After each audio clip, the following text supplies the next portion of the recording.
अऊज़ु बिल्लाहि मिनश्शैतानिर्रजीम बिस्मिल्लाहिर्रहमानिर्रहीम। अजीज तलबा अस्सलामु अलैकुम। मैं हूं आपका मावन व मददगार मुशर्रफ महमूद और आपको इल्म व अदब चैनल पर खुश आमदीद कहता हूं। उम्मीद है आप खुश खुरम होंगे। अल्लाह ताला आपको हमेशा खुश रखे, बड़े बड़े ख्वाब देखने और उन ख्वाबों को पूरा करने की तौफीक अता फरमाए, आमीन।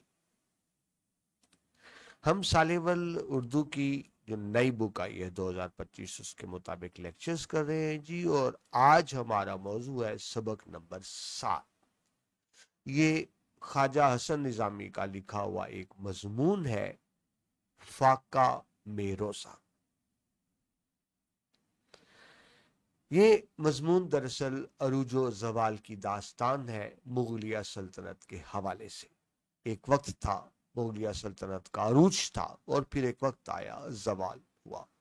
जब अरूज जवाल में बदलता है तो क्या गुजरती है मुल्क पर, आवाम पर और शाही खानदान पर, ये इसी हवाले से एक मजमून है। हस्बे मामूल पहले जरा हम तस्वीरी तारुफ देख लेते हैं। ये हैं जी ख्वाजा हसन निजामी, जिन्होंने ये मजमून लिखा। अभी सिर्फ आप तस्वीर देख रहे हैं, तारुफ हम तफसीली आगे चल के करते हैं। ये मजमून उनका जिस किताब से लिया गया मजामीन की, उसका नाम था बेगमात के आंसू। और जिस तरह आप देख रहे हैं बुक टाइटल पर, ये दरअसल क्या है, ये दिल्ली के अफसाने हैं। और दिल्ली क्या, ये कि उजड़े दिल्ली के अफसाने हैं। तो ये बेगमात के आंसू से ये लिया गया फाके में रोजा, जो आपको पढ़ना है। ये देखिए जी, ये एक मैंने एआई से तस्वीर जनरेट करवाई थी कि ये मुगल शहजादा है, यानी बादशाह का भाई, जिसको निकलना पड़ा। यानी कहा मजमून ये है, मजमून दरअसल एक कहानी है कि जब अंग्रेज आ गए और किले पर अंग्रेजों का कब्जा हो गया, शाही खानदान को निकलना पड़ा जान बचाने के लिए, भागने के लिए। तो मुगल बादशाह बहादुर शाह जफर के भाई अपनी वालदा, बीवी और छोटी बहन को लेकर घर से निकल रहे हैं और भागे हैं। और फिर एक गांव में उनको पनाह मिली, तो एक कच्चे मकान छप्पर में रह रहे हैं, जिसकी आप यहाँ तस्वीर देख रहे हैं। आगे तफसील से देखेंगे। मुगल खानदान के ज़हीरुद्दीन बाबर, जो मुगल खानदान के बानी हैं, इनके जद्दे अमजद थे अमीर तैमूर। अमीर तैमूर एक बहुत बड़े फातह गुजरे हैं, इन्होंने बहुत से ममालिक फतह किए। आगे हम तफसील से देखेंगे। तो ये आप तस्वीर देख रहे हैं, बाप की तरफ से वो अमीर तैमूर का खून था उनमें शामिल। माँ की तरफ से आए तो चंगेज खान का खून, यानी मुगल खानदान बाप की तरफ से तैमूर खान की नस्ल में से है, माँ की तरफ से चंगेज खान की नस्ल में से है। तो ये आप चंगेज खान की तस्वीर देख रहे हैं, जो बहुत ही जालिम और संगदिल बादशाह था। डियर स्टूडेंट्स, ये है आखिरी बादशाह बहादुर शाह जफर। मुगलों में कुल 17 बादशाह गुजरे हैं। पहले 6 तो कामयाब बादशाह थे और आखिरी 11 नाम के ही बादशाह थे। पहले 6 कामयाब बादशाहों में सबसे पहला नाम आता है ज़हीरुद्दीन बाबर, उनके बेटे नसीरुद्दीन हुमायूं, फिर उनके बेटे जलालुद्दीन मोहम्मद खान अकबर, फिर उनके बेटे नूरुद्दीन मोहम्मद जहांगीर, उनके बेटे मोहम्मद हसन शाहजहां, उनके बेटे औरंगजेब आलमगीर। ये पहले 6 कामयाब है। आखिरी 11 नाम के बादशाह था, अंग्रेज आ चुके थे। तो बराए नाम ही आखिरी बादशाह बहादुर शाह जफर। ये बहादुर शाह जफर की आप तस्वीर देख रहे हैं पेंटिंग की शक्ल में। और डियर स्टूडेंट्स, ये देखिए बहादुर शाह जफर की असल तस्वीर। जब बहादुर शाह जफर को अंग्रेजों ने गिरफ्तार कर लिया, उन पर मुकदमा चलाया गया और उनको मौत की सजा दी गई। ये अलग बात के बुढ़ापे की वजह से मौत की सजा को बाद में उम्र कैद में तब्दील कर दिया और रंगून में उनको किले में रंगून में उनको कैद कर दिया गया। तो रंगून में जब बहादुर शाह जफर कैद थे, तो ये देखिए, ये है बादशाह की तस्वीर। मेरा जी चाहता है कि ये तस्वीर हर हुक्मरान, हर बादशाह के ड्राइंग रूम में लगी हो। जो कहते हैं ना, हमारी हुकूमत हमेशा रहेगी, हमारा इक़्तिदार हमेशा रहेगा, ये तस्वीर हर ड्राइंग रूम के अंदर मौजूद होनी चाहिए। आप उनकी आंखों में बेबसी देखें, आंखों में वैरानी देखें, आंखों में पछतावा देखें बहादुर शाह जफर का, जो उनकी गजल का मशहूर शेर, कितना है बदनसीब, कितना है बदनसीब जफर दफन के लिए, 2 गज जमीन भी न मिली कुए यार में। तो ये वो बहादुर शाह जफर है जिनकी आप असल तस्वीर देख रहे हैं। ये है जी बहादुर शाह जफर की बीवी, आप मलका कह लें, खातून कह लें, तो ये उनकी बीवी है जैनत महल बेगम। तो जब मुगलों का जवाल होता है तो बादशाह के भाई, जिसके बारे में पढ़ेंगे, अपनी वालदा, बीवी और बहन को लेके घर से महल से निकलते हैं।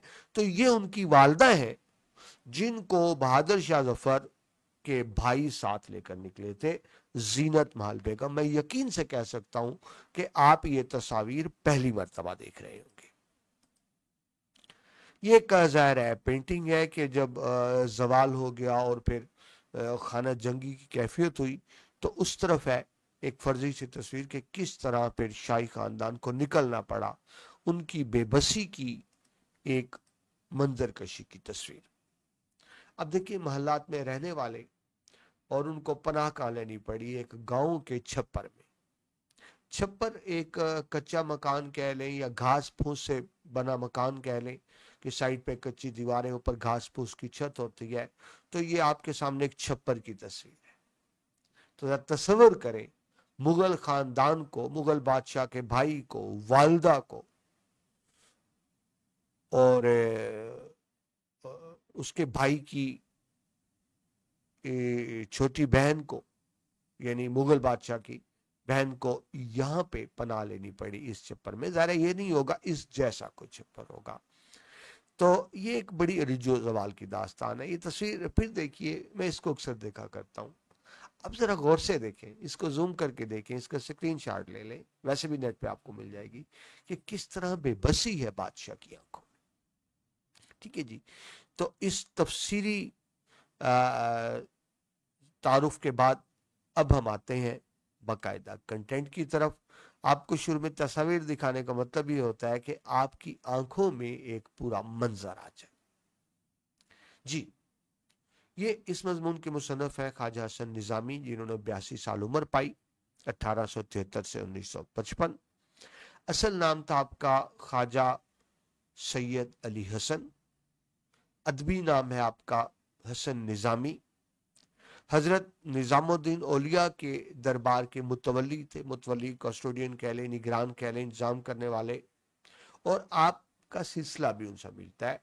हजरत निजामुद्दीन औलिया की हमशीरा की औलाद में से थे और उस दरबार के मुतवली भी थे। बावजूद जिसमें ज़ाहिर माली वजूहात ही होती हैं, बाकायदा तालीम से आप महरूम रहे, यानी बाकायदा रेगुलर तालीम आपने हासिल नहीं की। शौक बहुत था पढ़ने का, बचपन ही से कुतुब बीनी का शौक था। जिंदगी का आगाज किया किताबें बेचने से, कुतुब फरोशी से आगाज हुआ, लेकिन साथ साथ खुद भी लिखते पढ़ते रहे, तसनीफ व तालीफ से वाबस्ता रहे, यानी लिखते भी रहे, छापते भी रहे। मुख्तलिफ रिसालों की इदारत यानी एडिटिंग की, मजामीन भी लिखे, पम्फलेट भी लिखे। आपके यहाँ मौजूआत का तनव्वु होता है, तनव्वु यानी वैरायटी, यानी किसी मखसूस मौजूआत नहीं है। जिंदगी के आपने हर मौजू पे लिखा और बहुत से मौजूआत पर लिखा। रूहानियत से लेकर मजहबियात तक, अमली जिंदगी के हर मौजू पर आपने कलम उठाया और बड़ी खूबसूरती से उठाया। लेकिन जो आपके खास मौजूआत थे, यानी लिखा तो आपने हर मौजू पे, लेकिन जो आपके लिए फेवरेट मौजूआत, खास मौजूआत जिन पर आपने ज्यादा लिखा या जिनकी तरफ आपका लगाव ज्यादा था, वो है 1857 की जंग आज़ादी के बाद जो मुगलिया खानदान की बर्बादी है, वो उनके खास मौजूआत थे। आज भी जो शामिल निसाब मजमून आप पढ़ेंगे फाके में रोजा, वो इसी मौजू पर ही एक अहम मजमून है। आपकी दीगर तसानीफ की बात करें तो बेगमात के आंसू हैं, जिसमें से ये लिया गया आज का मजमून। सी पाराए दिल, गदरे दिल्ली के अफसाने और मजामीन हसन निजामी, ये आपकी दीगर अहम तसानीफ है। हसन निजामी के असलूब की खसूसियात देखिए, यानी उनका लिखने का अंदाज है तो क्या है, उर्दू के मुनफरिद صاحب طرز انشا پرداز، انشائیہ بہت لکھے آپ نے، انشائیہ بھی ایک طرح کا مختصر سا مضمون ہوتا ہے۔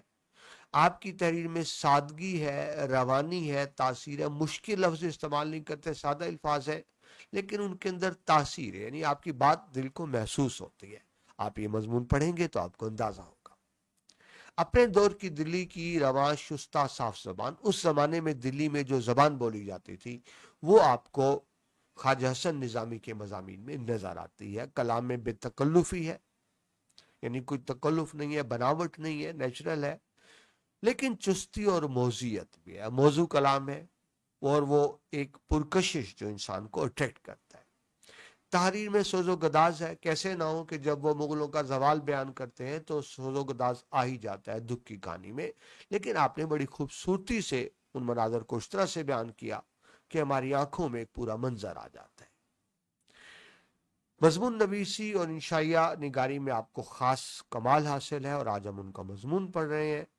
اور جس طرح آپ نے پہلے دیکھا، منفرد انوکھے دلچسپ انداز پر آپ نے تب آزمائی کی ہے، تحریر میں نئی دلچسپیاں ہیں، انوکھے زاویے ہیں، آپ بات سے بات نکالنے کا فن جانتے ہیں، وسیع المشرب نقطہ نظر رکھنے والے صوفی کا انداز، ظاہر ہے دربار سے وابستہ تھے، صوفیانہ صوفی تو نہیں تھے لیکن صوفیانہ اثرات ضرور تھے، صوفیانہ زندگی ضرور تھی، جو آپ کو ان کے اس مضمون میں بھی نظر آئے گی۔ جو آج ہم نے سبق پڑھنا ہے، فاقہ میں روزہ، اس کا بھی تعارف دیکھ لیں۔ خواجہ حسن نظامی کا مضمون بیگمات کے آنسو سے لیا گیا، جو اردو ادب میں ایک دردناک، جذباتی اور تاریخی حیثیت رکھنے والا شاہکار مضمون ہے۔ یہ مضمون سکوت دہلی کے بعد، یعنی جب سکوت دہلی الگ ہو گیا، یعنی مغلوں کا زوال ہو گیا، سکوت دہلی کے بعد مغل سلطنت کے زوال، بیگمات شاہی کے دکھ درد، قسم پرسی اور بدحالی کو نہایت ہی مؤثر اور حساس انداز میں پیش کیا گیا۔ اس مضمون میں نہ صرف ایک مخصوص تاریخی عہد کے زوال کا نوحہ ہے، بلکہ انسانی اقدار، معاشرتی رویوں اور انسانی جذبات کی گہرائی بھی اس میں آپ کو نظر آئے گی۔ ٹھیک ہے جی، تو اس تعارف کے بعد سبق کے اور مصنف کے اب ہم باقاعدہ ریڈنگ کی طرف آتے ہیں۔ فاقہ میں روزہ، شروع میں ہی ہیڈنگ میں بتا دیا گیا کہ تاجدار دلی کے کنبے کا فسانہ ہے۔ تاجدار بادشاہ کو کہتے ہیں، دلی کے بادشاہ یعنی مغل بادشاہ اور آخری بادشاہ بہادر شاہ ظفر، جن کی آپ نے تصویر دیکھی، ان کا فسانہ۔ اچھا بھی کنفیوز نہ ہوئیے گا، یہ فسانہ افسانہ نہیں ہے، یہ فسانے کا مطلب کہانی ہے۔ افسانہ اور چیز ہوتی ہے، فسانہ اور چیز ہوتی ہے، تو یہ افسانہ نہیں ہے، یہ دراصل ایک مضمون ہے۔ جی، وہ لکھتے ہیں، جب دلی زندہ تھی، یعنی جب دلی کی رونقیں بحال تھی، مغل بادشاہوں کی حکومت تھی، ہر طرف چہل پہل تھی، یہ مطلب ہوگا۔ جب دلی زندہ تھی اور ہندوستان کا دل کہلانے کا حق رکھتی تھی، لال قلعے پر تیموریوں کا آخری نشان لہرا رہا تھا۔ لال قلعہ جی ظاہر ہے دلی میں ایک بڑا قلعہ، اس میں مغلوں کا شاہی خاندان رہائش پذیر تھا، تو لال قلعہ طاقت کی علامت بھی، مغل سلطنت کے وقار کی علامت بھی، کیونکہ مغل سلطنت یہاں پر رہائش پذیر تھا۔ تیموریوں کا آخری نشان، میں نے بھی آپ کو بتایا مغلیہ خاندان امیر تیمور کی نسل میں سے ہے، تو ان کا آخری نشان، یعنی اس کے بعد مغلیہ حکومت کا خاتمہ ہو گیا، تاریخ کے اوراق میں گم ہو گئی، تو اس لیے لکھا گیا لال قلعے پر تیموریوں کا آخری نشان لہرا رہا تھا۔ انہی دنوں کا ذکر ہے کہ مرزا سلیم بہادر، جو ابو ظفر بہادر شاہ کے بھائی تھے، جن کو ہم کہتے ہیں نا بہادر شاہ ظفر، ان کا اصل نام تھا ابو ظفر بہادر شاہ، تو یہ ان کے بھائی ہیں مرزا سلیم بہادر، اپنے مردانہ میں بیٹھے ہوئے دوستوں سے بے تکلفانہ باتیں کر رہے تھے۔ اب نیچے آپ دیکھیں تفصیل میں، یہ ساتھ ساتھ میں نے وضاحت بھی کر دی۔ تیمور، امیر تیمور، جس کے بارے میں بھی آپ کو بتایا، جس کی نسل میں تھے یہ 14ویں صدی کا ترک منگول قبیلے کا عظیم سردار تھا امیر تیمور، جس نے 42 ملک، تصور کریں 42 کنٹریز اس نے فتح کیے، اور یہ مغلوں کا جد امجد یعنی آبا و اجداد میں سے تھا۔ اب آگے چلیں جی، لفظ آ گیا مردان خانہ۔ یہ آپ کے لیے دلچسپ بات ہوگی، پہلے گھروں میں مردان خانے اور زنان خانے الگ الگ ہوتے تھے، یعنی گھر کا وہ حصہ جہاں گھر کے مرد رہتے تھے، باپ بھائی بیٹا، وہ حصہ الگ ہوتا تھا، اور جہاں گھر کی عورتیں رہتی تھیں اس کو زنان خانہ کہتے تھے، وہ حصہ الگ ہوتا تھا۔ اب تو اس طرح نا ہم اکٹھے کمروں میں رہ رہے ہیں، لیکن پہلے یہ کلچر نہیں تھا۔ تو نہیں، گھر میں مردوں کے لیے جو مخصوص حصہ ہے اس کو مردان خانہ، اور جو عورتوں کے لیے مخصوص حصہ ہے اس کو زنان خانہ کہتے تھے۔ ٹھیک ہے جی، تو بات کیا ہوئی کہ مرزا سلیم بہادر جو بادشاہ کے بھائی تھے، اپنے مردانہ میں بیٹھے ہوئے دوستوں سے بے تکلفانہ گفتگو کرتے، بے تکلفانہ گپ شپ کرنا، کہ اتنے میں زنان خانہ سے ایک لونڈی باہر آئی۔ لونڈی ملازمہ کنیز اس وقت کی، اور ادب سے عرض کیا، حضور بیگم صاحبہ یاد فرماتے ہیں۔ بیگم صاحبہ یعنی نواب سلیم بہادر اور بادشاہ ظفر کی والدہ، جن کی ابھی آپ نے تصویر دیکھی، زینت محل بیگم، یعنی انہوں نے اپنے بیٹے کو بلایا، بیٹا گپ شپ میں بیٹھا ہے، اور ماں نے بیٹے کو بلایا۔ مرزا سلیم فوراً محل میں گئے، ادب احترام کا تقاضا تھا، یہ نہیں کہ آپ چلے میں آتا ہوں، فوراً گئے، اور تھوڑی دیر میں مغموم واپس آئے۔ مغموم کہتے ہیں غم زدہ ہونا، افسردہ ہونا، یعنی جو پہلے طبیعت میں حشاشی بشاشی تھی وہ نہیں تھے، تھوڑے سے غم زدہ نظر آئے۔ ایک بے تکلف ندیم نے عرض کیا، ندیم کہتے ہیں دوست مصاحب، جو بڑے بڑے لوگوں کے قریب ہوتے ہیں مصاحب، ان کو ندیم کہا گیا۔ ایک بے تکلف ندیم نے عرض کیا، خیر باشد، خیر باشد یعنی فارسی، اس وقت فارسی کا بڑا چلن تھا، یعنی خیریت تو ہے کہ آپ گئے تو خوش خوش تھے، آئے ہیں تو بڑے افسردہ سے ہیں، خیر باشد۔ جناب عالی، خیر باشد، مزاج عالی مقدر پاتا ہوں۔ اب مقدر کا کیا مطلب؟ رنجیدہ، غمگین، یعنی آپ کیا ہے کہ آپ غمگین لگ رہے ہیں؟ مرزا نے مسکرا کر جواب دیا، مسکرا کر جواب دیا کہ مطلب کوئی بہت بڑی بات نہیں تھی، لیکن دکھی بہرحال تھے۔ نہیں کچھ نہیں، بعض اوقات اماں حضرت خام خواہ ناراض ہو جاتی، تو پتہ یہ لگا کہ والدہ نے ناراضگی کا اظہار کیا تھا۔ کل شام افطاری کے وقت نتھن خان گویا گا رہا تھا، گویا گانے والے گلوکار آپ کہہ لیں، اس وقت مغلوں میں بڑی موسیقی کی محفلیں ہوتی تھی، تو نتھن خان گویا گا رہا تھا اور میرا دل بہلا رہا تھا۔ اسی وقت اماں حضرت قرآن شریف پڑھا کرتے ہیں۔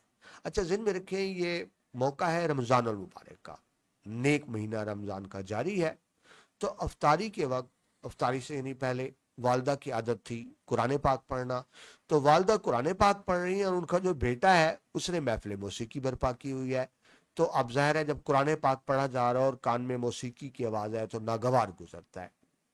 تو اس وقت اماں حضرت قرآن شریف پڑھا کرتی تھی، ان کو یہ شور شرابہ، یعنی ماں کو شور شرابہ لگ رہا ہے، بیٹے کو موسیقی لگ رہی ہے، اور وہ کہتے ہیں روح کی غذا لگ رہی ہے، اس کا دل خوش ہو رہا ہے، لیکن ماں کو وہ آوازیں صرف شور شرابہ لگ رہی ہیں، کیونکہ وہ عبادت گزار نیک خاتون تھی۔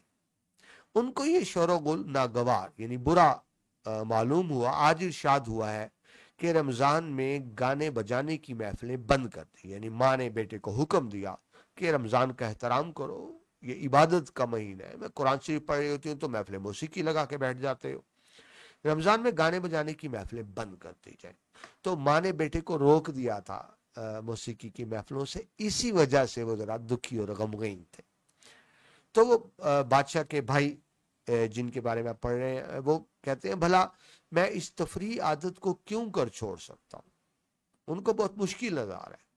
اب دیکھیں یہاں مغلیہ خاندان کے عیاشی بھی دیکھیں کہ رمضان شریف میں عبادت کے مہینے میں جب لوگ عبادت کریں یا محفل موسیقی برپائے، تو اس میں آپ مغلوں کے زوال کے اسباب بھی دیکھ سکتے ہیں۔ وہ اب کہہ رہے ہیں بھلا میں اس تفریح میں عادت کو کیوں کر چھوڑ سکتا ہوں؟ ادب کے لحاظ سے قبول تو کر لیا، مگر پابندی سے جی الجھتا ہے हैरान हूं कि ये 16 दिन क्यों कर बसर हो। अब 16 दिन का मतलब ये है कि रमजान शरीफ तकरीबन आधा गुजर चुका, 13-14 दिन गुजर चुके हैं। माँ ने बर्दाश्त किया, लेकिन जब माँ की बर्दाश्त जवाब दे गई तो अब वो उन्होंने आके रोक दिया है कि आइंदा रमजान शरीफ में ये महफिलें तर्क कर दी जाए, मौकूफ कर दी जाए। जी आगे बढ़ते हैं। मसाहिब ने हाथ बांध कर अर्ज किया, मसाहिब वो जो करीबी दोस्त थे, साथी, हजूर ये भी कोई परेशान होने की बात है, शाम को अफ्तारी से पहले जामिया मस्जिद तशरीफ ले चला कीजिए। अजीब बहार होती है, रंग बरंग के आदमी तरह तरह के झुमघटे देखने में आएंगे। खुदा के दिन है, खुदा वालों की बहार भी देखिए। तो जब बादशाह के भाई मिर्जा सलीम बहादुर रंजीदा नजर आए माँ की पाबंदी लगाने की वजह से, तो जो होते हैं ना मसाहिब, वो आपको पता है वो खुश आमदी भी होते हैं और उनका काम ही यही होता है कि साहब का दिल बहलाए रखना। तो एक तजवीज़ दे रहे हैं कि हम ऐसे क्या करेंगे कि जामा मस्जिद चले जाए, कहेंगे अजीब बहार होती है। बहार यानी दीन की बहार होती है, रमज़ान है। अच्छा अभी ये ट्रेंड नहीं रहा, पहले ये ट्रेंड होता था लोग मस्जिद में जाकर अफ्तारी किया करते थे। अब तो आप लोग घरों में करते हैं ना, सवाए मजबूर मुसाफिर मस्जिदों में करते हैं। पहले अक्सर लोग मस्जिद में, ज़ाहिर वो गरीब हुआ करते थे। तो शाही दरबार से, बादशाह के महल से, और जो वजीर थे और जो खवातीन थी और बड़े बड़े घराने थे, उनकी तरफ से इफ्तारी का सामान मस्जिदों में जाया करता था। मस्जिदों में बड़ी रौनक और चहल पहल होती थी, जिसका इस तरफ इशारा है। झुमघटे यानी हजूम, बड़े बड़े इज्तिमा होते थे। अब अफ्तारी के टाइम रौनक और होती थी, अफ्तारी से पहले इबादतें भी हो रही हैं, तो बड़ा दीनी माहौल भी है और एक खूबसूरत माहौल भी है। तो मिर्जा सलीम बहादुर को उनके मसाहिब ने मशवरा दिया कि मस्जिद चले जाया करेंगे, मकसद ताकि टाइम अच्छा गुजर जाए। खुदा के दिन, रमजान मुबारक के हवाले से खुदा के दिन क्यों कहा गया कि आप जानते हैं अल्लाह ताला का फरमान है, रोजा मेरे लिए है, इसकी जजा मैं खुद दूंगा। देखिए वैसे तो तमाम अमाल की जजा अल्लाह ही देता है, लेकिन अल्लाह ने खास तौर पर रोजे के हवाले से कहा कि नहीं, इसकी मैं बेशुमार जजा दूंगा। तो इसलिए लिखा गया खुदा वालों के दिन है, खुदा के दिन है, खुदा वालों की बहार देखी। जी, मिर्जा ने इस सलाह को पसंद किया। कौन? मिर्जा सलीम बहादुर, उस वक्त के बादशाह के भाई। मिर्जा ने सलाह को पसंद किया। दूसरे दिन मसाहिबों को लेकर, और ज़ाहिर अकेले नहीं निकलते थे, मसाहिब साथ होते, लश्कर साथ होता था, लेकर जामे मस्जिद जा पहुंचे। ये जामे मस्जिद दिल्ली की बात हो रही है। वहां जाकर अजब आलम देखा, जगह जगह हल्के बने हुए। हल्का होता है लोग जो दायरे की शक्ल में इकट्ठे होकर बैठते हैं, मतलब ये होता है ताकि एक दूसरे के सामने चेहरे देखते रहें। अब एक कोई तकरीर कर रहा होता है, आवाज कर रहा होता है, दिन की बातें कर रहा होता है, बाकी सारे सुन रहे होते हैं, उसको हल्का कहते हैं। जिस तरह कभी आपने किया अक्सर मसाजिद में होता है, जुमातुल मुबारक की नमाज के बाद वो एक गोल दायरा बना के खड़े होकर दुरूद पाक पढ़ते हैं, तो उसको हल्का कहते हैं। जगह जगह लोग हल्के बनाए हुए बैठे हैं, कहीं कुरान शरीफ के दौर हो रहे हैं, कुरान शरीफ पढ़ा जा रहा है। रात के कुरान सुनाने वाले फाज आपस में एक दूसरे को कुरान सुना रहे हैं। रात को पता है तराबी होती है, जिसमें पूरा सिपारा सुनाया जाता है। तो जिसने रात को सिपारा पढ़ना होता है, वो दिन को भी किसी और हाफिज को सुनाते हैं, ताकि दोहराई भी हो जाए और कोई गलती हो तो वो भी दुरुस्त हो जाए। ये ऐसे ही है कि टीचर लेक्चर देने से पहले लेक्चर खुद तैयार करता है। तो ये वो बात हो रही है कि दूसरों को कुरान सुना रहे हैं, कई दीनी मसाइल पर गुफ्तगू हो रही है। अच्छा ये देखिए, गुफ्तगू, गुफ्त अलग लिखा हुआ है, गु अलग लिखा हुआ है। पहले हमारी किताबों में लफ्ज इकट्ठे लिखे जाते हैं, गुफ्तगू को इकट्ठा लिखा जाता था, लेकिन अब नई उर्दू में उन्होंने कहा नहीं जी, इनको अलग लिखें, गुफ्त अलग लफ्ज है, गो अलग लफ्ज है। तो अब देखें गुफ्तगू अलग अलग है, तो आपने भी यूं ही अलग अलग लिखना, इकट्ठा नहीं लिखना। ठीक है जी, कई दीनी मसाइल पर गुफ्तगू हो रही है। दो आलम किसी फिकही मसले पर बहस करें। फिकही यानी शरी मसले, जो शरी दीन के अहकाम होते हैं, उनको फकही मसाइल कहा जाता है। और बीसियों आदमी इर्द गिर्द बैठे मजे से सुने। बीसियों यानी बहुत से आदमी, यानी आलम आपस में बहस कर रहे हैं और उसको बहुत से लोग सुन रहे हैं। कहीं कहीं तवज्जो और मराकबे का हल्का है। توجہ یعنی آپ جس طرح پیر صاحبان کرتے ہیں، وہ کیا کہتے ہیں پیر صاحبان کے میری طرف دیکھیں، تمام مرید ان کی طرف یوں ہاتھ باندھ کے بیٹھے دیکھ رہے ہوتے ہیں، وہ ورد کر رہے ہوتے ہیں، ذکر کر رہے ہوتے ہیں یا کچھ پڑھ رہے ہوتے ہیں، تو وہ توجہ کہیں گے۔ مراقبہ، گیان، سوچ دھیان، یعنی خاموشی سے بیٹھ کر عبادت کرنا سر جھکا کے، اس کو مراقبہ کہتے ہیں۔ کہیں کوئی صاحب وظائف میں مشغول ہیں، عبادتیں، الغرض مسجد میں چاروں طرف اللہ والوں کا ہجوم ہے، یعنی ایک خوبصورت دینی نظارہ نظر آتا ہے مرزا سلیم بہادر کو۔ عربی کہاوت ہے کلن جدید لذیذ، یعنی ہر نئی چیز مزیدار معلوم ہوتی ہے، جو چیز انسان پہلی دفعہ دیکھتا ہے اس کی کشش بڑی ہوتی ہے۔ تو یہ مرزا سلیم بہادر کے لیے نیا ماحول تھا، انہوں نے تو کبھی محل سے نکل کر دیکھا ہی نہیں تھا، ان کو نہیں پتا تھا عام لوگ کس طرح زندگی گزارتے ہیں۔ سو مرزا کے لیے یہ بڑی نئی بات تھی، ان کو مزیدار معلوم ہوئی، اٹریکٹیو معلوم ہوئی، مرزا کو یہ نظارہ نہایت پسند آیا اور وقت بہت لطف سے کٹ گیا، یعنی مزے سے کٹ گیا۔ اتنے میں افطار کا وقت قریب آیا، سینکڑوں خان افطاری کے آنے لگے۔ خان کہتے ہیں بڑے تھال کہہ لیں، ٹرے کہہ لیں، جس میں وہ کھانا ڈال کے لایا جاتا ہے۔ ظاہر گھر میں تو آپ پلیٹ میں کھاتے ہیں، لیکن جب مسجد میں بھیجیں گے تو اس میں بہت سی پلیٹیں ہوں گی، ڈشیز ہوں گی، تو بڑی ٹرے میں ڈالا جاتا ہے، تو اس ٹرے کو خان کہتے ہیں۔ تو سینکڑوں خوان افطاری کے آنے لگے، لوگوں میں افطاریاں تقسیم ہونے لگیں، یعنی مفت سارے ڈسٹریبیوٹ کیا جاتا ہے اللہ کی رضا کے لیے۔ خاص محلے سلطانی سے متعدد خان مکلف چیزوں سے آراستہ۔ محل سلطانی بادشاہ کے محل، دیکھیں عام وزراء تو بھیج رہے ہیں، وہ بھی کھانے بھیج رہے ہیں، لیکن ظاہر جو بادشاہ کے محل سے آئے گا وہ کھانا زیادہ شاندار ہوگا۔ خاص محل سلطانی سے متعدد خوان مکلف چیزوں سے آراستہ۔ مکلف یعنی پرتکلف، مطلب مزیدار، مہنگی، قیمتی ڈشز سے آراستہ روزانہ جامع مسجد میں بھیجے جاتے تھے تاکہ روزہ داروں میں افطاری تقسیم کی جائے۔ تو وہ کیا منظر ہوگا جب شاہی محل سے، وزراء سے اور بیگمات کے گھروں سے چیزیں آتی ہوں گی، یقیناً وہ منظر بڑا خوبصورت اور آنکھوں کو بھانے والا ہوگا۔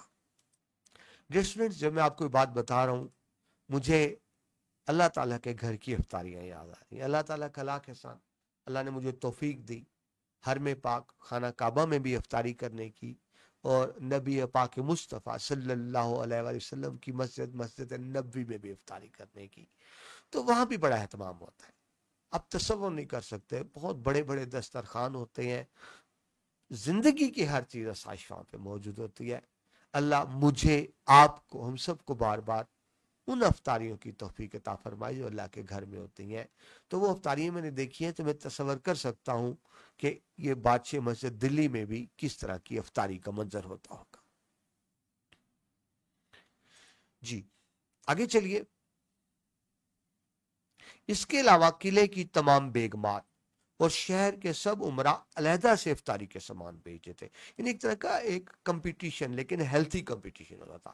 یعنی بادشاہ کے محل سے تو آتا ہی تھا، لیکن جو قلعہ کی بیگمات ہوتی تھی وہ اپنے طور پہ بھی تیاری کر کے بھیجتی تھی نا اللہ کی رضا کے لیے، کہ یہ تو بادشاہ کی طرف سے ہو گیا نا، محل کی طرف سے آفیشیلی ہو گیا، تو بیگمات اپنی طرف سے، یعنی اپنی خوشی سے بھی پکوان بنا کے بھیجا کرتے تھی۔ اس طرح جو عمرہ تھے، عمرہ وزیر، مشیر، ان کے گھر سے بھی افطاریاں آتی تھی۔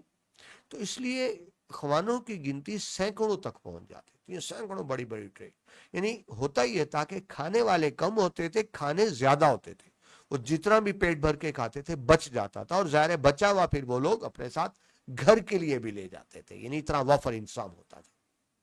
چونکہ ہر امیر کوشش کرتا تھا کہ اس کا سامان افطاری دوسروں سے بڑھ کر رہے، اس لیے ریشمی رنگ برنگ کے خوان پوش اور ان پر مکشی جھالریں ایک سے ایک بڑھ چڑھ کر ہوتی تھیں، اور مسجد میں ان کی عجب آرائش ہوتی تھی۔ مکشی یعنی سونے یا چاندی کے دمکتے ہوئے تار، جھالریں یعنی وہ جو اوپر دسترخوان کے اوپر جس کو آپ رومال کہتے ہیں، وہ خوان کے اوپر جو کپڑا ڈالا جاتا تھا، اس کپڑے میں جھالریں بنی ہوتی تھیں، اور جھالریں وہ سونے چاندی کے تاروں کی ہوتی تھیں جو چمک رہی ہوتی تھی۔ ठीक है, उनको मकेशी झालने कहा गया। यानी एक बड़ा ही खूबसूरत और ईमान अफरोज मंजर होता था। मिर्जा के दिल पर इस दीनी चर्चे, यानी दीन का जो चर्चा हो रहा है, इबादत हो रही है, दीन के चर्चे और शानो शौकत ने बड़ा असर डाला और वो बराबर रोजाना मस्जिद में आने लगे। बराबर यानी अब रोजाना आने लगे बिला नागा। वो जो महफिल मौसीकी पे तो पाबंदी लगी हुई थी, तो मस्जिद आने लगे। आए तो मजबूरन थे दिल बहलाने, लेकिन यहां आकर उनका दिल लग गया और अब खुशी से रोजाना आने लगे। घरों में वो देखते कि सैकड़ों फुकरा को सहरी व अव्वल शब का खाना रोजाना शहर की खानगाहों और मस्जिदों में भिजवाया जाता था। ये दिन उनके घर में बड़ी बरकत और चहल पहल के मालूम होते थे। घरों में अपने महल में देखते थे कि वहां से रोजाना खाना जा रहा है, फुकरा जरूरतमंद मोहताजों को रोजाना सहरी भी जा रही है। अव्वल शब का खाना यानी सहरी जो सुबह की जाती है, ठीक है जी। शाम को खानगाह मस्जिदों में खाना जा रहा है। खानगाह क्या, जो सूफी और दरवेशों की इबादत गाहें होती हैं उनको खानगाह कहते हैं, जिनको आप सिंपल आप पीर खाने भी कह लें, ठीक है जी। तो ये चहल पहल उनको बड़ी ही खूबसूरत मालूम होती थी जी। आगे शुरू होते हैं जी। हमने अब तक क्या पढ़ा कि मुगलों का जवाल हो चुका, अंग्रेज आ चुके, शाही किला लाल किला जहाँ शाही खानदान है उस पर भी कब्जा हो गया अंग्रेजों का। तो बहादुर शाह जफर जो बादशाह थे, आखिरी 17वें बादशाह, उनके भाई जो है मिर्जा सलीम बहादुर अपनी वालदा, बीवी और छोटी बहन को लेके जान बचाने के लिए भागे। और वही जब भागे, अपना किस्सा उनका इस तरह से बयान किया गया कि जब उनका अरूज था तो वो दरबार में, या यूं कह लें कि शाही महल में दरबार लगाया करते थे, महफिल मौसीकी हुआ करती थी। रमजान शरीफ आया, वालदा ने रोक दिया। तो बादशाह के जो भाई थे, मैं मुख्तसर साहब को खुलासा बयान कर रहा हूँ कि घर, क्योंकि वो कुरान पाक पढ़ती थी, डिस्टर्ब होती थी, तो फिर वो दोस्तों के कहने पे जामे मस्जिद दिल्ली जाने लगे और वहाँ बड़ा ईमान अफरोज मंजर है, कुरान पढ़ा जा रहा है, दीन की बातें हो रही हैं, अफ्तारियाँ हो रही हैं। जब वो मिर्जा सलीम बहादुर में जाया करते थे तो वहीं पे उनके एक साथ भांजे थे शाहजोर, वो भी उनके साथ जाया करते थे। ये अरूज की बातें हैं। फिर जवाल आ गया, सब कुछ खत्म हो गया, तो मिर्जा शाहरोज ने भी ये सब मनाजर अपनी आंखों से देखे। और फिर इस सबक के जो मुसन्नफ है ख्वाजा हसन निजामी, उन्होंने ये सारी दास्तान मिर्जा शाहजोर से सुनी। यानी जो आप ये सबक पढ़ रहे हैं, ये मजमून पढ़ रहे हैं, ये मालूमात कहाँ से मिली? मुसन्नफ को मिर्जा शाहजोर से मिली, जो कि नवाब सलीम और उसरत के बादशाह बहादुर जफर के भांजे थे। यानी बादशाह के भांजे ने ही आपको मालूमात दी और आपने ये मजमून लिखा, ठीक है जी। तो यहीं से अब आगे हम शुरू कर रहे हैं। मिर्जा सलीम के एक भांजे शाहजोर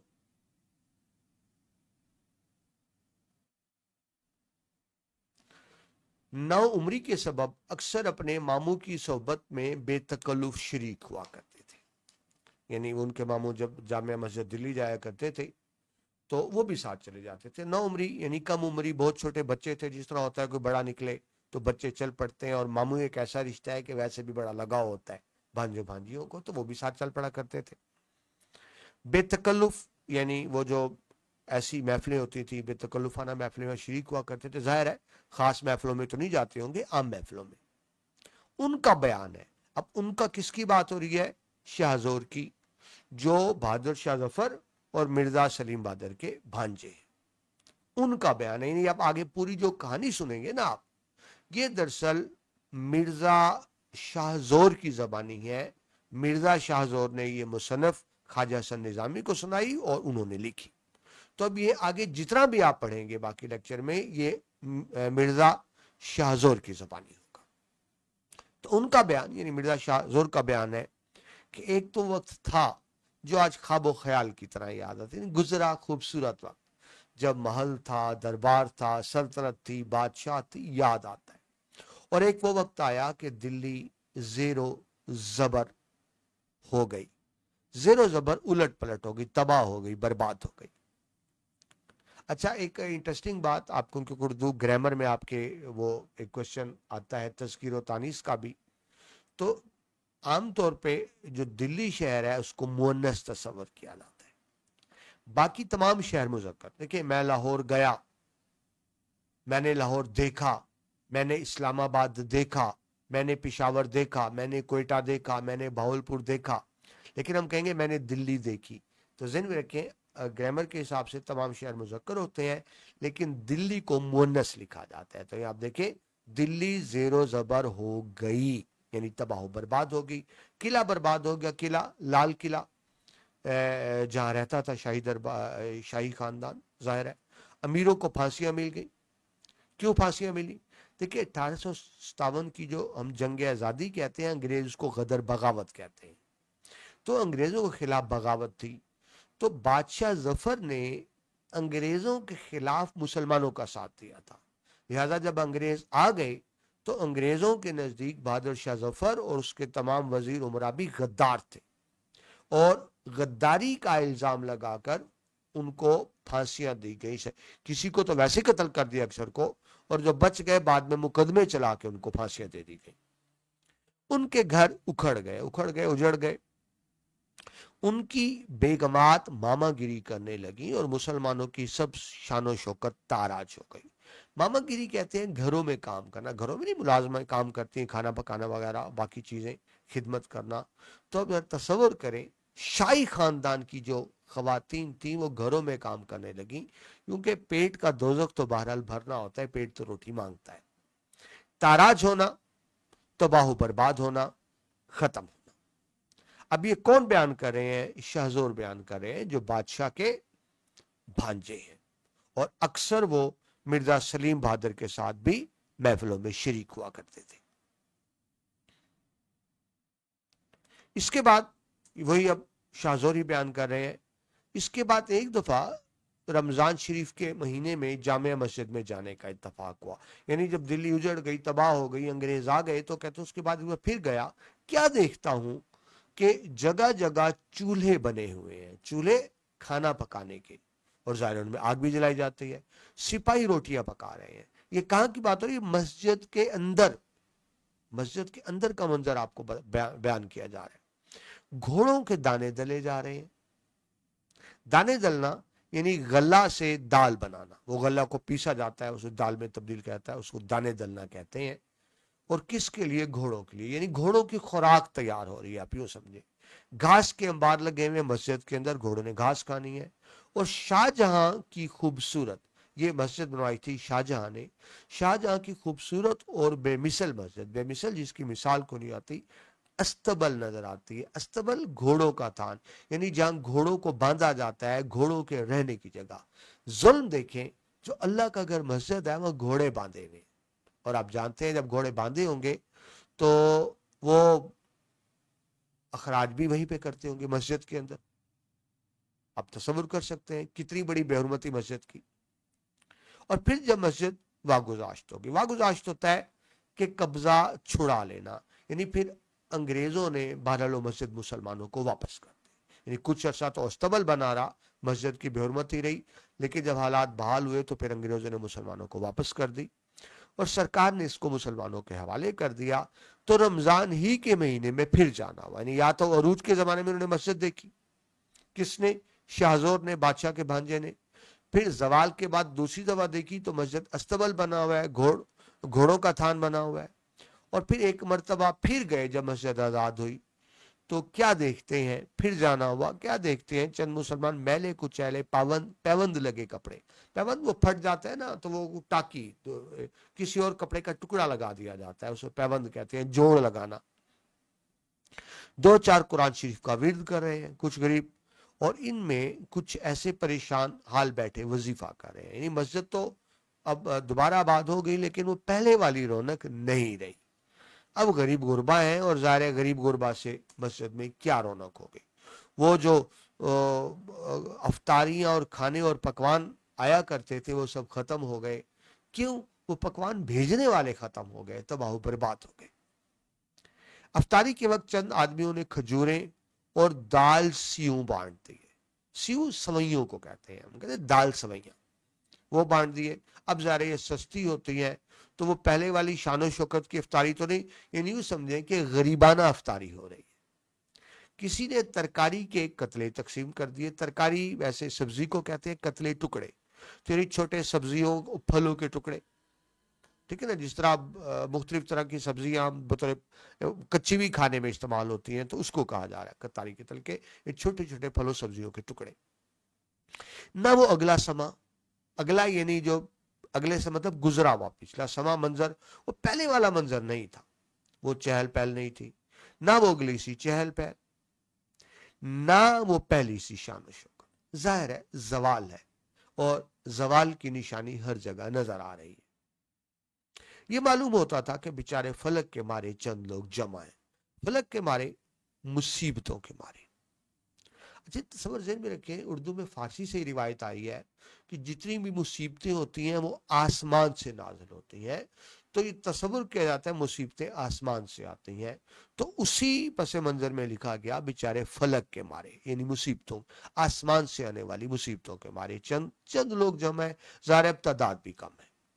इसके बाद आजकल का जमाना भी देखा, जब मुसलमान चारों तरफ से दब गए हैं, मगलूब हो गए हैं, अंग्रेजों का गलबा हो गया, यानी वो मुसलमानों की जो शान शौकत थी पहले वाली, वो खत्म हो गई।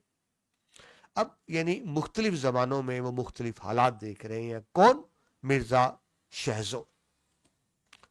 मिर्जा शहजोर की बातों में बड़ा दर्द और असर था। देखिए, जब कोई अपनी तकलीफ का नोहा बयान करे और दिल से बयान करे, तो कहते हैं दिल से जो बात निकलती है असर रखती है, पर नहीं ताकते परवाज मगर रखती है। तो वही बात शाहजोर की बातों में बड़ा दर्द और असर था।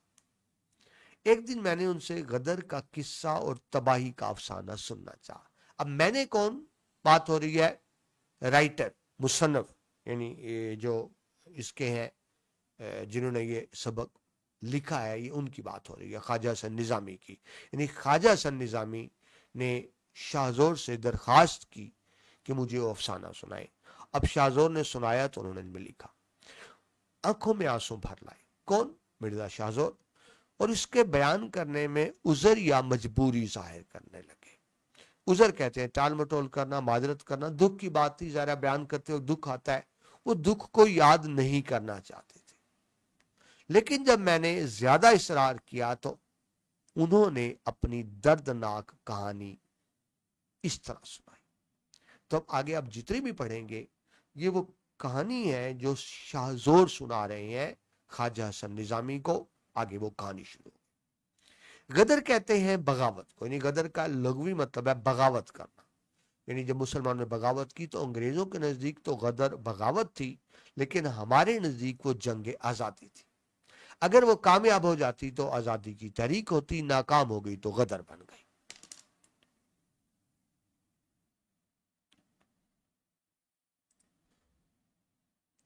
आगे अंग्रेजों की आमद का मंजर देखिए।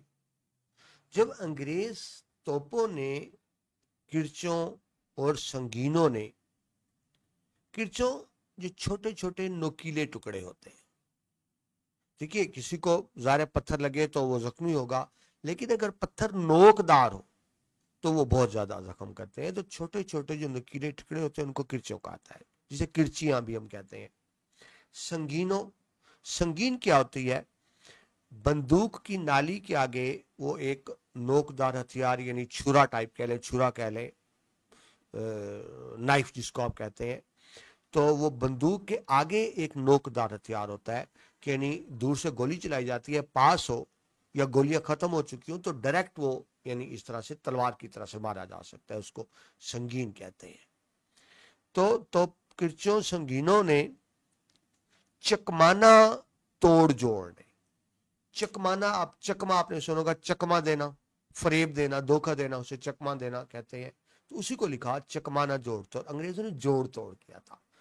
ज़हन में रखिए, अंग्रेज ताकत के जोर पर नहीं आए थे, वो चालबाजी मकरो फरेब के तौर पे आए थे। अंग्रेज तो आप जानते हैं ताजर बनकर आए थे, लेकिन मकरो फरेब से उन्होंने कब्जा कर लिया, जिसको चकमाना तोड़जोड़ कहा जा रहा है। चकमाना तोड़जोड़ ने हमारे हाथ से तलवार छीन ली, यानी मुगलों को बेबस कर दिया गया। किस तरह से कि मुगलों के बहुत से अपने जर्नैल बिक गए अंग्रेजों के हाथों, दुश्मनों से मिल गए। सो वो कह रहे हैं हमारे हाथ से तलवार छीन ली, ताज सर से उतर गया। बहादुर शाह जफर अगरचा नाम ही के बादशाह थे, लेकिन वो भी नाम ना रहे और बराह रास्त ईस्ट इंडिया कंपनी यानी अंग्रेजों की हुकूमत आ गई। तख्त पर कब्जा कर लिया, यानी अंग्रेजों की हुकूमत शुरू हो गई। शहर में आतशनाक गोलियों का मी बरस चुका। आतशनाक गोलियां यानी कुछ ऐसी गोलियां जो आग लगाने या धमाके करने का काम करते हैं, यानी जब गोली गिरती है तो उससे धमाका होता है, या वो जहां गिरे तो वहां पर आग लग जाए। तो मुख्तलिफ जगहों पे आग लगाने के लिए, धमाके करने के लिए जो एक वो केमिकल सा गोलियों में होता है या मवाद बारूद भरा होता है, तो उनको कहा गया शहर में आतिशनाक गोलियों का मी बरस चुका। मी बारिश, यानी इतनी ज्यादा गोलियां चलाई गई गोया बारिश कर दी गई, बहुत ज्यादा गोलियां चलाई गई। 7 पर्दों में रहने वालियां बेचादर होकर बाजार में अपने वारसों की तड़पती हुई लाशों को देखने। वो जो बीबियां पर्दे में रहती थी, जब शाही खवातीन निकलती थी ना, तो लोगों को कहा जाता था कि बाहर ना निकले, अपने घरों में रहें, क्योंकि शाही खवातीन बाहर निकल रही हैं, बेपर्दगी ना। तो उन खवातीन को क्या दिन देखना पड़ा, उन्हें बदलता है रंग आसमां, कैसे कैसे उन उन उन बापर्दा बीबियों को क्या देखना पड़ा कि अपने वारसों की तड़पती लाशें देखने को बाहर आई, क्योंकि कत्लो गारत हुई थी वसी पैमाने पर। छोटे बिन बाप के बच्चे अब्बा अब्बा पुकारते हुए बेयारो मददगार फिरने लगे। बेयारो मददगार यानी जिनको कोई मदद करने वाला ना हो, बेआसरा। हजूर जिले सुबहानी यानी बादशाह, बहादुर शाह जफर की बात हो रही है। जिले सुबहानी कहते हैं, जिल कहते हैं साय को, सुबहान अल्लाह, यानी जिले सुबहानी अल्लाह ताला का साया। तो जो पुराने बादशाह थे उनको जिले सुबहानी कहा जाता था, यानी जमीन पे अल्लाह ताला का साया है, यानी एक तरह से वो अपनी बादशाहत को मजहबी जवाज दिया करते थे। तो बहरहाल यहाँ मुराद बादशाह सारा जिले सुबहानी, जिन पर हम सबका सहारा था, किला छोड़कर बाहर निकल गए। निकल के आ गए, ज़ाहिर बादशाह खुद तो नहीं गए थे, अंग्रेजों ने उनको गिरफ्तार कर लिया था। अगरचे यहाँ निकल बाहर गए थे तो तारीखी तौर पे गलत है, उनको गिरफ्तार किया गया था, वो खुद नहीं निकले थे। उस वक्त मैंने अपनी बूढ़ी वालदा, अब मैं किसको कहा जा रहा है, वो मिर्जा शाहरोज ही अपना किस्सा सुना रहे हैं जो आपको बार बार बता रहा हूं। मैंने अपनी बूढ़ी वालदा, कमसिन बहन, कमसिन छोटी उम्र की बहन और हामला बीबी को साथ लेकर और उजड़े काफले का सलार बनकर घर से कूच किया। ठीक है जी। ये किस्सा कौन सुना रहे हैं? शाहजोर। शाहजोर कौन है? जो भांजे हैं बादशाह के, वो अपना किस्सा खुद सुना रहे हैं जी। वो कहते हैं जी, अब वो देखिए इस हालत में जब अंग्रेजों का कब्जा हो गया तो वो अपनी जान, क्योंकि बेशुमार कत्लो गारत होती, देखिए तलवार गोली नाम नहीं जानती, वो किसी को नहीं पहचानती, वो जिसको लगती है मार देती है। तो अपनी जान बचाने के लिए कौन? शाहजोर, जो उनके भांजे में बार बार बात करूं, 2 रुथों में सवार थे। रुथ 2 पहियों वाली बैलगाड़ी, ज़ाहिर है ये गाड़ियां जहाज तो नहीं होते थे, तो 2 रुथों में सवार निकले, सीधे गाजियाबाद का रुख किया। जब निकलता है इंसान कोशिश करता है कि जो महफूज मकाम हो उसकी तरफ निकले, तो गाजियाबाद का रुख किया। मगर बाद में मालूम हुआ, शहर है वहां का एक दिल्ली के करीब, बाद में मालूम हुआ कि वो रास्ता अंग्रेजी लश्कर की जोलानगाह बना हुआ है। जोलानगाह मैदान जंग, यानी मालूम हुआ कि जिस तरफ वो जा रहे हैं गाजियाबाद, तो दरमियान में अंग्रेज फौजें मौजूद हैं जो कत्लो गारत कर रही हैं, जो लूट मार कर रही हैं, लिहाजा उन्होंने रास्ता बदल लिया। इसलिए शादरा से वापस होकर कुतुब साहब चले। ये शादरा लाहौर वाला नहीं है, ये वहां का शादरा है। तो वो वापस कुतुब साहब चले, यानी रास्ता तब्दील कर लिया। ज़ाहिर है जब आप इस हालत में निकलते हैं तो कोशिश होती है कि रास्ता ऐसा हो जो महफूज हो और ऐसी जगह पे जाएं जहां आपको बुनियादी जरूरियात मिल सके। कुतुब साहब चले, वहां पहुंचकर रात को आराम किए। तमाम दिन अब जा रहे हैं। इसके बाद सुबह आगे रवाना हुए, रात वहीं पर आराम किया रास्ते में। छतरपुर एक शहर है के करीब गोजरों ने हमला किया, सब सामान लूट लिया। अब देखिए, आपने पढ़ा 2 रुतों में सवार थे, तो 2 रुतों में सवार का ये मतलब हुआ कि एक में ज़ाहिर खुद होंगे, एक में कुछ जरूरी सामान होगा। जब आप निकलते हैं तो कुछ खुश्क सामान, ज़ाहिर पका हुआ सालन रोटी तो नहीं जा सकते, खराब हो जाता है, लेकिन खुश्क सामान जिस तरह चावल हो गए, चने हो गए, तो इस तरह की खुश्क चीज़ें साथ रखी जा सकती हैं। आटा हो गया, या और खाने पीने की चीज होगी। तो जाहिर है कुछ जरूरी सामान उन्होंने साथ लिया होगा जो सफर में उनको काम दे। लेकिन हुआ क्या, गुजरों ने हमला किया, सब सामान लूट लिया। अब देखिए, जब दिल्ली तबाह हुआ, सिर्फ दिल्ली तबाह नहीं हुआ। जब लूट मार का माहौल बनता है ना, तो लूट मार फिर हर जगह पे होती है, हर जगह। यानी अंग्रेज तो आए, लेकिन साथ वो लूट मार करने वाले लुटेरे डाकू भी एक्टिव हो चुके हैं, वो भी जगह जगह लूट मार कर रहे हैं। यानी बदअमनी का फायदा उठाया, सब सामान लूट लिया, मगर इतनी मेहरबानी की कि हमको जिंदा छोड़ दिया। जिंदा तो बच गए, लेकिन जो साथ सामान था वो बाकी ना रहा। यानी अब तस्वुर ये करें कि वो जंगल में है, अकेले हैं, लक्कोदक सहरा है, ठीक है, जहां खाने पीने को कुछ नहीं, और सारा सामान उनका लूटा जा चुका है। सिर्फ अपनी जान बचाने के लिए भाग रहा है ये शाही खानदान। लक्कोदक होता है बंजर बेआबाद, यानी जहां कोई दरख्त ना हो, कोई साया ना हो, कोई फल ना हो, खाने पीने की कोई चीज ना हो। लक्कोदक जंगल 3 औरतों का साथ। 3 औरतें क्या, एक उनकी वालदा है, एक बीवी है, एक छोटी बहन है। 3 औरतों का साथ, और औरतें भी कैसी, वालदा बूढ़ी लाचार बूढ़ी खातून है, आपने शुरू में तस्वीर देखी, तो 2 कदम चलना दोबर, उनसे चला भी नहीं जा रहा। दूसरी बीमार और हामला। बीवी की बात, बीवी हामला प्रेग्नेंट थी, यानी इनके पेट में बच्चा था। आपको पता है हामला औरत से भी ज्यादा नहीं चला जाता, थक जाती है, तकलीफ ज्यादा होती है। और तीसरी कौन, 10 बरस की नादान लड़की, यानी छोटी बच्ची साथ है, सिर्फ 10 साल की। ये 3 औरतें हैं, चौथे वो खुद है। ये मजलूम मजबूर काफिला चल रहा है, खाने पीने को कुछ नहीं पास। औरतें रोती थी और बैन करके रोती थी। बैन करके रोना क्या है, जो मुसीबत में जुमले मुंह से निकलते हैं ना, बेसाख्ता, यानी आप जान के नहीं बोल रहे होते, बेसाख्ता अनइंटेंशनली जो जुमले मुंह से निकलते हैं मुसीबत में, उनको बैन करना कहते हैं, नोह करना कहते हैं। तो औरतें बैन रोती थी और बैन करके रोती थी। मेरा कलीजा उनके बैन से फटा जाता था, जाहिर बर्दाश्त नहीं होती। ये कहाँ वो अरूज और कहाँ ये जवाल। वालदा कहती थी, इलाही हम कहाँ जाएं, मुसीबत में अल्लाह को ही याद किया था। और आपने पहले पढ़ा कि उनकी वालदा नेक खातून थी, अल्लाह से दुआ इल्तिजा कर रही है, किसका सहारा ढूंढे, हमारा तख्त तो ताजो तख्त तो लूट गया, तू टूटा बोरिया और अमन की जगह तो दे। अल्लाह से दुआ की जा रही है। बोरिया पटसन से बनी चटाई, पटसन नहीं होता, इसको आप टाट कहते हैं, जो पहले फर्श पे बिछाए जाते थे, जिसकी चटाई होती थी, अब तो खैर बहुत कम रह गया।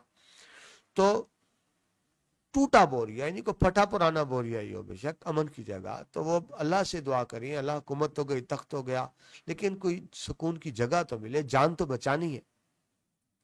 इस बीमार पेट वाली को लेकर कहां बैठो, यानी वालदा किसकी बात कर रही है, अपनी बहू की बात कर रही है, बेटे की बीवी की। इस मासूम बच्ची को किसके वाले करूं, वो 10 साल बच्ची, उसकी बात हो रही है।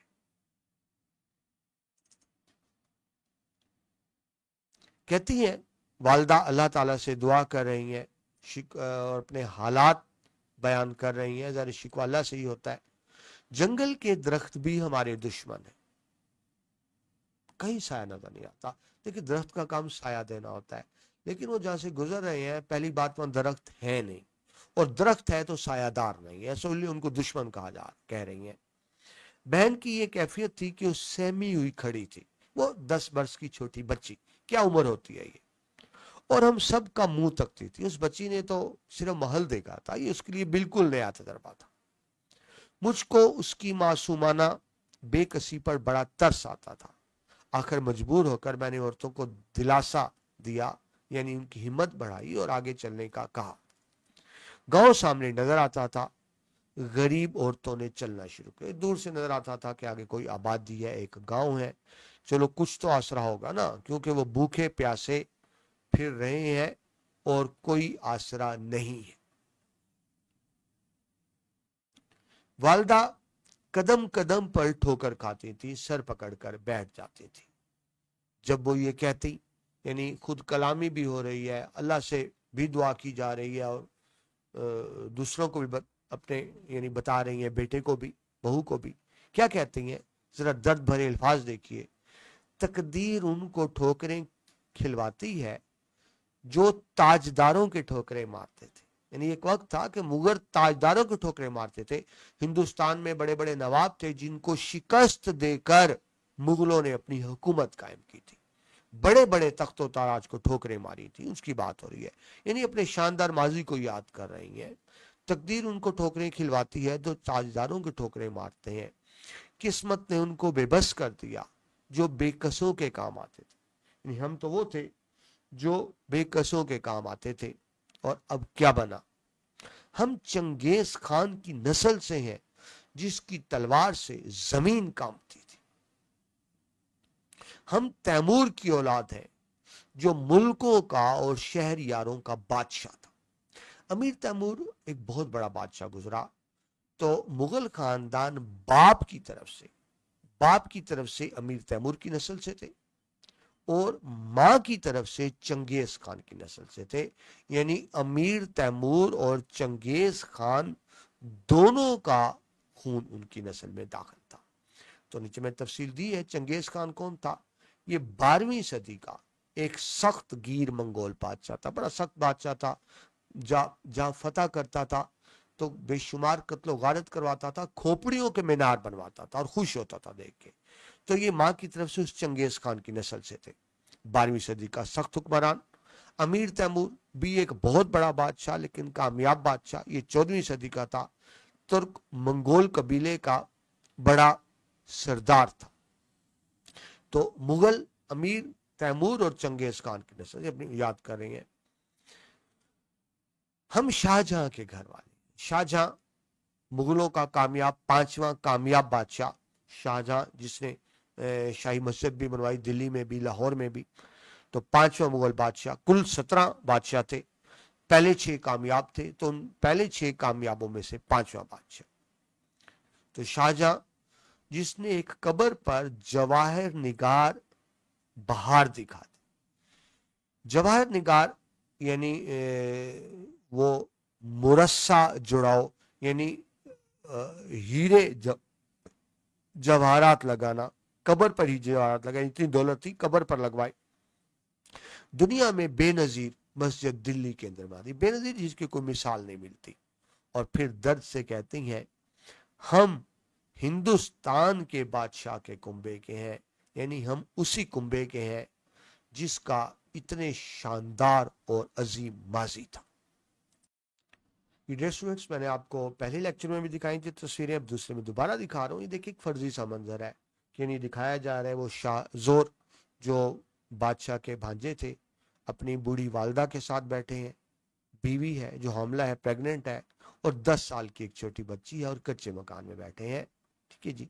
तो ये मंजर आप देखें एक जवाल का। ये जो आपने अभी पढ़ा, ये है जी अमीर तैमूर बादशाह, जो जिनके 43 से ज्यादा मुमालिक जिसने फतह किया और जिनका आपने जिक्र पढ़ा। ये है वो चंगेज खान, जो वालदा की तरफ से चंगेज खान की नस्ल में से थे, जो बड़ा एक जालिम हुक्मरान था। ये बहादुर शाह जफर उस वक्त के बादशाह, आखिरी बादशाह जिनसे अंग्रेजों ने इक़्तिदार छीना, और ये मैंने आपको दिखाई थी। ये बहादुर शाह जफर की असल तस्वीर जब वो रंगून में कैद थे, तो ये उनकी दौराने कैद की तस्वीर है। तो देखिए अरूज जवाल कैसे कैसे होता है, और वक्त कैसे कैसे रंग बदलता है। तो आगे बढ़ते हैं जी। मैंने कहा आपको साथ साथ तस्वीरें भी दिखा दूं दोबारा। तो अच्छा, ये पैराग्राफ हो गया, आगे चलें जी। वालदा ही उनकी बात कर रही हैं। वो कहती हैं जी हम इज्जत वाले थे, एक मर्तबा मकाम मर्तबा था दुनिया में। زمین میں ہمیں کیوں ٹھکانہ نہیں مل رہا؟ زمین میں پناہ نہیں مل رہی، مارے مارے پھر رہے ہیں۔ وہ کیوں سرکشی کرتی ہے؟ سرکشی کرنا، بغاوت کرنا کیوں منہ زور بنی ہے؟ ہمیں اللہ کی زمین پہ ٹھکانہ نہیں مل رہا۔ آج ہم پر مصیبت ہے، برے دن ہے۔ آج ہم پر آسمان روتا ہے۔ میں نے بھی آپ کو بتایا، تصور تھا کہ مصیبتیں آسمان سے آتی ہیں۔ تو یہ کون کہہ رہی ہیں؟ والدہ۔ یہ والدہ بین کرتے کرتے رو رہی ہیں، تو اگلی کہے تو بدن کے رونگٹے کھڑے ہو جاتے تھے۔ یہ اب کون کہہ رہے ہیں؟ شاہزور۔ یعنی شاہزور جب والدہ کو اس طرح بین کرتا، روتا، فریاد کرتا دیکھتی تھی تو کہتے ہیں بدن کے رونگٹے کھڑے ہو جاتے تھے۔ رونگٹے کھڑے ہونا نہایت خوف زدہ ہونا یا دکھی ہونا۔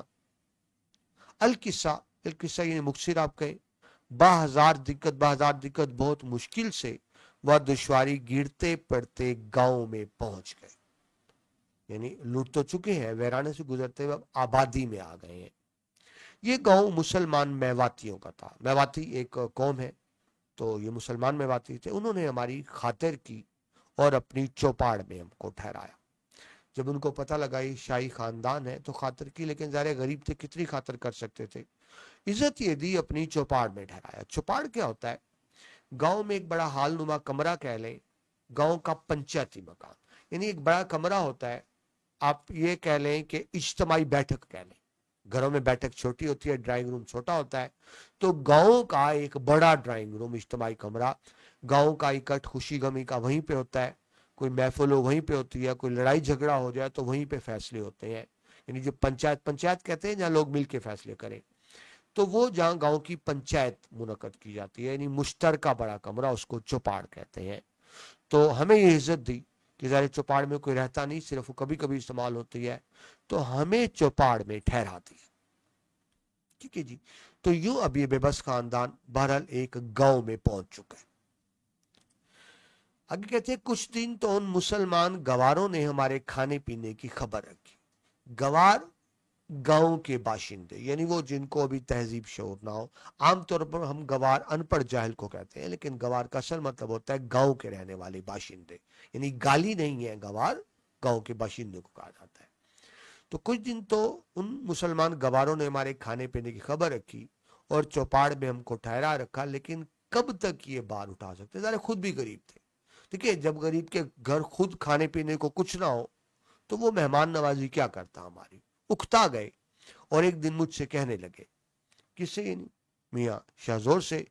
وہ گاؤں والے کہنے لگے، میاں جی چوپاڑ میں بارات آنے والی ہے، تو دوسرے چھپڑ میں چلا جا۔ دیکھیں وہ تو بھی ہو گیا، اور ان سے چوپاڑ جو بڑی باعزت جگہ تھی وہاں سے ان کو خالی کرا کے کہہ رہے ہیں دوسرے چھپر میں چلا جا۔ چھپر ہوتے ہیں گاؤں کے کچے کمرے، یا یوں سمجھ لیں گھاس پھوس سے، یعنی لکڑی کے کچھ بانس کھڑے کر دیے جاتے ہیں، لکڑی کے کچھ ٹکڑے کھڑے کر دیے جاتے ہیں، ان کے ارد گرد گھاس پھوس لگا دی جاتی ہے، اس کو چھپر کہتے ہیں۔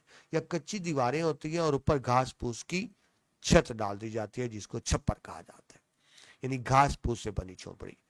تو دوسرے چھپر میں چلا جا، اور ساتھ تانا بھی دے رہے ہیں، دن رات تھالی بیٹھی کیا کرے؟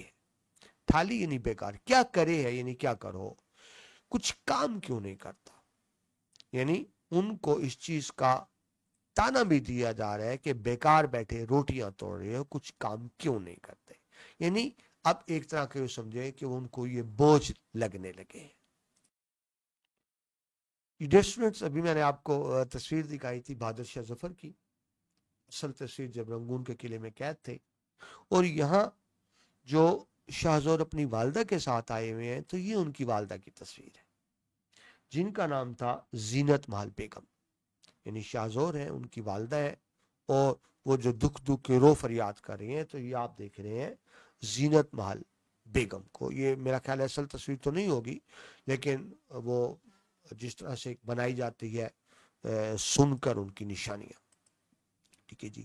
یہ آپ زوال دیکھ رہے ہیں کہ کس طرح سے زوال ہوا اور کس طرح شاہی خاندان نکلا۔ یہ ہوتا ہے چھپر۔ ابھی آپ نے چھپر کا پڑھا، تو یعنی کچا کمرہ بھی ہو سکتا ہے، اور یہ بھی ہو سکتا ہے کہ لکڑی کھڑی کر کے گھاس پھوس کی دیواریں کر دی جائیں، یا گھاس پھوس کی دیواریں کچے گارے کی دیواریں ہوں، اور اوپر گھاس پھوس کی چھت ہو تو یہ اس کو چھپر کہتے ہیں. ٹھیک ہے, تو آپ دیکھ رہے ہیں کہ چوپاڑ سے نکال کر ان کو چھپر میں منتقل کر دیا گیا ہے. ٹھیک ہے جی. اور اب ان کو بوجھ بھی لگ رہے ہیں. وہ کہتے ہیں نا بیٹھ کے روٹیاں توڑنا, تو کہتے ہیں بھائی بیٹھ کے روٹیاں کیوں توڑتے ہو, کچھ کام شام کیوں نہیں کرتے. ٹھیک ہے جی. ان کو یہ کہا جا رہا ہے. میں نے کہا, میں نے کون, یعنی شاہزور نے, میں نے کہا جو مغل خاندان کے ہیں, یہ بھانجے ہیں بادشاہ کے, میں نے کہا بھائی جہاں تم کہو گے وہیں جا پڑیں گے, ہمیں چوپاڑ میں رہنے کی ہوس نہیں, بس لالچ. دیکھیں چوپاڑ بڑی جگہ ہے, چھپر چھوٹی جگہ ہے, لیکن جو بڑے بڑے محلات سے نکل گئے تو ان کے لیے کیا اہمیت تھی کہ ان کو چوپاڑ چھوڑنی پڑے. ہمیں کوئی مسئلہ نہیں, آپ بے چھپڑ میں ٹھہرا دیں, ہم یہ نہیں کہیں گے چوپاڑ میں ٹھہرائیں, جہاں مرضی ٹھہرا دیں. اور پھر شکوا کہہ رہے ہیں, بتا رہے ہیں جب فلک نے عالی شان محل چھینے, فلک نے آسمان نے, جو بتایا نا آپ کو مصیبتیں آسمان سے نازل ہوتی ہیں, اس طرف اشارہ. جب فلک نے عالی شان محل چھین لیے تو ہم اس کچے مکان پر کیا ضد کریں گے. اور رہی کام کی بات, سو میرا جی تو خود گھبراتا ہے, خالی بیٹھے بیٹھے طبیعت اکتا جاتی ہے. مجھ کو کوئی کام بتائیے, ہو سکے گا تو آنکھوں سے کروں گا, آنکھوں سے, جی جان سے, پوری محنت سے. دیکھیں انسانی نفسیات ہے, فارغ بیٹھنا اچھا لگتا ہے, فارغ بیٹھنا اچھا لگتا ہے, لیکن جب آپ کو زیادہ دیر فارغ بیٹھنا پڑے تو پھر ذہن میں رکھیں وہ فارغ بیٹھنا بھی ایک سزا بن جاتی ہے. بندہ تنگ آ جاتا ہے نا, آپ نے کھا پی لیا, سو لیا, جاگ لیا, تو اس زندگی سے بھی بندہ تنگ آ جاتا ہے. محنتی آدمی کے لیے جو تھکاؤ, اس کو تو آرام چاہیے, لیکن مسلسل آرام بھی ایک اذیت ہی کا نام ہے, جس طرف اشارہ کیا.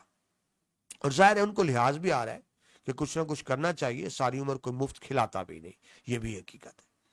ان کا چودھری بولا, یعنی یہاں چودھری ذات نہیں ہے, چودھری کا مطلب سردار, جو ان کا سردار تھا.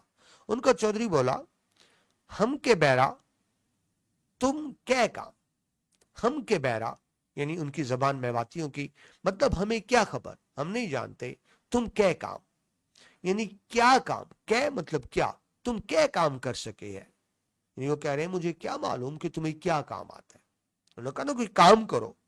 تو شاہزور کہتے ہیں میں کام کرنے کو تیار ہوں, بتائیں کیا کام کرو. انہوں نے کہا جی ہمیں کیا پتا تم کیا کام کرتے ہو, یعنی تم بتاؤ تم کیا کیا کام کر سکتے ہو تاکہ تمہیں کام دیا جائے.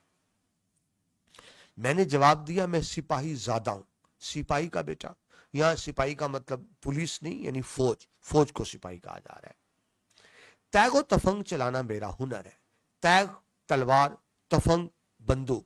ظاہر ہے شاہی خاندان کے تھے تو ان کی تربیت بھی شاہی ماحول میں ہوئی, تو جنگ لڑنے کے ماہر تھے. تو تیغ و تفنگ چلانا میرا ہنر ہے, اس کے علاوہ اور کوئی کام نہیں آتا. گوار ہنس کر کہنے لگے انہیں دیہاتی, نہ بابا یہاں تو ہل چلانا ہوگا, گھاس کھودنی پڑے گی, ہم نے تلوار کے ہنر کیا کرنے ہیں. ظاہر ہے گاؤں ہے تو وہاں جنگ تو نہیں ہو رہی, گاؤں کے لوگ تو کھیتی باڑی کرتے ہیں نا. دیکھیں گاؤں والوں نے ان کو رہائش دی ہوئی ہے, گاؤں والے ان کو کھانا دے رہے ہیں, اب تک تو مفت کا دیا, اور اب وہ کہہ رہے ہیں مفت کا کھانا نہیں دیں گے, تم بھی کوئی کام کرو, کنٹریبیوٹ کرو, کوئی کام کرو تاکہ تمہیں کھانا ملتا رہے. گوار کے اس جواب سے میری آنکھوں میں آنسو آ گئے, یعنی جو ان کا ہنر تھا اس پہ مذاق اڑایا گیا کہ تم فوجی, ہم نے تمہارے فوجی ہنر کو کیا کرنا, یا تو گھاس کاٹنے کا کام ہے. تو میری آنکھوں میں آنسو آ گئے. جواب دیا بھائی مجھ کو تو ہل چلانا اور گھاس کھودنی نہیں آتی. مجھ کو روتا دیکھ کر گواروں کو رحم آ گئی. وہ بھی سمجھے بات تو ٹھیک ہے, جو محل سے آئے ان بیچاروں کو کیا پتا گھاس کا, اور بولے اچھا تو ہمارے کھیت کی رکھوالی کیا کر. رکھوالی یعنی اس طرح فصل تیار ہوتی ہے تو پرندے آ کے یا جانور وہ فصل خراب کرتے ہیں, تو رکھوالی کیا کر, اور تیری عورتیں ہمارے گاؤں کے کپڑے سی دیا کر. شہزادے کو رکھوالی کا کہا جا رہا ہے اور شاہی عورتوں کو کہا جا رہا ہے کہ ہمارے کپڑے سی کر دیا کریں. فصل پر تجھ کو اناج دے دیا کریں گی جو تجھ کو برس دن کو کافی ہوگا. یعنی ان سے کام لیا جا رہا ہے تو کام کے معاوضے میں ایک تو رہائش دی ہوئی ہے گاؤں میں فری, ساتھ یہ کہا ہے فصل پہ جب فصل تیار ہوگی تجھ کو اناج, اناج غلہ کہہ لیں, گندم چاول وغیرہ غلہ, جو تجھ کو برس دن پورے سال, یعنی جب فصل آیا کرے گی ہم تم کو اتنا اناج دے دیا کریں گے جو پورا 1 سال تمہارے لیے کافی ہوگا، یعنی بیٹھ کر تم کھانا کھا سکو گے۔ چنانچہ یہی ہوا۔ میں کون شاہزور، میں سارا دن کھیتوں پر جانور اڑایا کرتا تھا اور گھر میں عورتیں کپڑے سیتی تھیں۔ ایک دفعہ ایسا ہوا کہ بھادوں کا مہینہ آیا اور گاؤں میں سب کو بخار آنے لگا۔ میری اہلیہ اور بہن کو بھی بخار نے آ دبایا۔ وہ گاؤں، وہاں دوا اور حکیم کا کیا ذکر، ٹھیک ہے جی، وہ چھوٹا سا گاؤں تھا، وہاں کوئی حکیم دوا میڈیسن لیتے نہیں تھے، خود لوٹ پوٹ کر اچھے ہو جاتے تھے۔ لوٹ پوٹ یعنی الٹ پلٹ کر، یعنی وہاں جو لوگ بیمار ہوتے تھے تکلیف کاٹ کے خود ہی ٹھیک ہو جاتے، تصور نہیں تھا کہ علاج ہوگا، ڈاکٹر ہوگا، حکیم ہوگا، دوا ہوگا۔ مگر ہم کو دوائیوں کی عادت تھی، سخت تکلیف اٹھانی پڑی، ٹھیک ہے جی، وہ کہتے ہیں تکلیف اٹھانی پڑی، دوائیں نہیں تھیں، تو بہت مشکل یعنی ہم نے حالات دیکھے۔ ابھی وہ سلسلہ بخار کا چل رہا ہے کہ اسی دوران میں ایک دن زور کی بارش ہوئی کہ جنگل کا نالا چڑھ آیا۔ اب جنگل کا نالا چڑھنا یعنی نالا بھر جانا اور پانی کا اوور فلو کر کے باہر نکلنا، اور اتنا پانی نکلا کہ گاؤں میں کمر کمر پانی ہو گیا، یعنی انسان کی کمر تک پانی آ گیا، یعنی بہت زیادہ پانی آ گیا۔ تو ظاہر ہے آپ سمجھتے ہیں گھر کی ہر چیز خراب ہو گئی۔ گاؤں والے تو اس کے عادی تھے، لیکن ہماری حالت اس طوفان کے سبب مرنے سے بھی بدتر ہو گئی، یعنی اس طرح کی مصیبت شاہی خاندان نے کبھی دیکھی نہیں تھی۔ چونکہ پانی ایک دفعہ ہی رات کے وقت میں گھس آیا تھا، اس لیے ہماری عورتوں کی چارپائیاں بالکل ہی گھر کے آپ ہو گئی، یعنی ایک دم رات کو پانی آیا تو پوری چارپائیاں ہی ڈوب گئی۔ ظاہر ہے جب کمر کمر تک پانی ہوگا چارپائیاں تو ڈوب جائیں گی، اور عورتیں چیخیں مارنے لگی، یعنی ایک ایسی اچانک مصیبت سامنے آ گئی کہ ان کو سمجھ نہیں آئی، چیخیں مارنے لگی۔ آخر بڑی مشکل سے چھپر کی بلیوں میں 2 چارپائیاں اڑا کر عورتوں کو ان پر بٹھایا۔ یہ چھپر کی بلیاں کیا ہوتی ہیں؟ چھپر تو آپ نے دیکھ لیا، کچا بنا ہوا گھاس پھوس کا مکان۔ بلیاں دراصل لکڑی کے ستون کو کہتے ہیں، ٹھیک ہے، یعنی ہوتا ہی ہے کہ لکڑی کے ستون یا بانس کھڑے کر دیے جاتے ہیں اور ان بانسوں پر چھت ڈال دی، بانسوں کے ارد گرد بھی گھاس لپیٹ دی جاتی ہے یا کچی دیوار ہوتی ہے، تو جو اس کے اندر چھپڑ کے اندر بانس لگی ہوتے ہیں نا، ان کو کہتے ہیں چھپر کی بلیاں۔ تو کیا یہ جب عورتیں پانی میں، ظاہر ہے وہ چارپائیاں ڈوب گئیں، تو جو چھپر کی بلیاں تھیں ان کے ساتھ رسے لٹکائے جاتے ہیں اونچے کر کے، اور ان میں چارپائیاں لٹکا دی گئیں، یعنی اس طرح عورتوں کو بچایا کہ چھپر میں ذرا اونچے بانس کے ساتھ رسوں کی مدد سے چارپائیاں لٹکا دی گئی اور پھر عورتوں کو ان پر بٹھایا، ٹھیک ہے، یہ ہوتے چھپر کی بلیاں۔ پانی گھنٹے بھر میں اتر گیا، ذرا پانی آیا نکل گیا، مگر غضب یہ ہوا کہ کھانے کا اناج اور اوڑھنے بچھانے کے کپڑے تر کر گئے۔ اب ظاہر ساری چیزیں نیچے تھی، اناج گیلا ہو کے خراب ہو گیا، کپڑے گیلے ہو کے خراب ہو گئے، تو یہ نئی مصیبت۔ پہلے پانی کی مصیبت، پانی اتر گیا، اناج خراب، ہر چیز گیلی۔ مصیبت در مصیبت، کہتے ہیں مصیبت جب آتی ہے اکیلی نہیں آتی، بہت سی مصیبتیں ساتھ لے کر آتی ہے۔ اگلی مصیبت پچھلی رات کو، تب رات کے آخری وقت میں، پچھلے پیر، لیٹ نائٹ جس کو آپ کہتے ہیں، میری بیوی کے درد ذہ شروع۔ درد ذہ پیگننسی کی تکلیف ہے، جب عورت بچہ پیدا کرنے لگتی ہے تو وہ جو تکلیف ہوتی ہے درد ذہ کہتے ہیں۔ ساتھ ہی جاڑے سے بخار نے بھی آ لیا، جاڑا سردیاں تھی، سردیوں کی بادشاہ تھی بخار، یعنی بخار بھی ہے، وہ پیگننٹ بھی ہے، اور اب وہ درد ذہ میں مبتلا بھی ہے، اور آدھی رات کا وقت بھی ہے، مدد کرنے والا کوئی نہیں، کپڑے گیلے ہیں۔ اس وقت کی پریشانی بس بیان کرنے کے قابل نہیں، یعنی اتنے پریشان تھے بتا نہیں سکتے۔ اندھیرا گپ، می کی جھڑی، می بارش لگاتار ہو رہی ہے، کپڑے سب گیلے، آگ کا سامان نامکمل۔ جب عورت یہ درد ذہ میں تکلیف میں ہوتی ہے تو یہ کیا جاتا ہے کہ گرم پانی سے ٹکور کی جاتی ہے تاکہ تکلیف کم ہو، لیکن ظاہر ٹکور کرنے کے لیے آگ جلانی پڑتی ہے، آگ کے لیے لکڑی چاہیے، اور لکڑیاں گیلی ہو چکی ہیں، یا تو دستیاب ہی نہیں یا گیلی ہو چکی ہے، اور آپ کو پتہ ہے گیلی لکڑی نہیں جلتی، تو آگ کا سامان نامکمل، یعنی آگ کے سامان کی ضرورت پڑتی ہے درد ذہ کے، یعنی ڈیلیوری کے پروسیس میں، زچگی کے دوران، اور وہ چیز بھی موجود نہیں ہے، اور ظاہر ہے ڈاکٹر حکیم کا تو سوال ہی پیدا نہیں ہوتا، آپ نے پڑھا۔ حیران تھے الہی کیا انتظام کیا جائے، درد بڑھنا شروع ہوا، اور مریضہ کی حالت نہایت ابتر ہو گئی، یہاں تک کہ وہ تڑپنے لگی اور تڑپتے تڑپتے جان دے دی۔ دیکھیں، جب ناز و نام میں پرورش ہوتی ہے تو دوائیوں کے عادی ہوتے ہیں، اور جب آپ دوائیوں کے عادی ہوتے ہیں تو جسم میں قوت مدافع، جس کو انگلش میں امیونٹی کہتے ہیں، وہ نہیں ہوتی دوائیوں کے طور پہ، کیونکہ دوائیاں کھاتے ہیں۔ اب یہاں دوائی دستیاب ہے نہیں۔ اور تصور کریں ایک عورت تکلیف میں ہے، اور یہ بڑی تکلیف ہوتی ہے جاتے جائے کہ بچہ جننے کی، تو سہولیات نہیں تھی، دوا نہیں تھی، دوا دارو نہیں تھا، کوئی علاج کرنے والا نہیں تھا، تڑپ تڑپ کر جان دیتی، بچہ پیٹ ہی پہ رہا، یعنی بچہ پیٹ میں ہے اور ماں مر گئی۔ چونکہ ساری عمر ناز و نعمت میں پلی تھی، غدر کی مصیبتیں ہی ان کی ہلاکت کے لیے کافی ہیں۔ غدر جب جنگ آزادی تو اس وقت اتنی مصیبتیں آئیں، ٹھیک ہے، اس وقت تو خیر جان بچ گئی، مگر یہ بات کہ اب جھٹکا ایسا پڑا کہ جان لے گی، اور اب وہ جان کی بازی ہار گئی۔ رات کو گھر میں لاش پڑی ہے، میت پڑی ہے، اور کوئی پرسا دینے والا نہیں، کوئی حوصلہ دینے والا نہیں، کوئی دکھ درد بانٹنے والا نہیں، کوئی کھلانے والا نہیں۔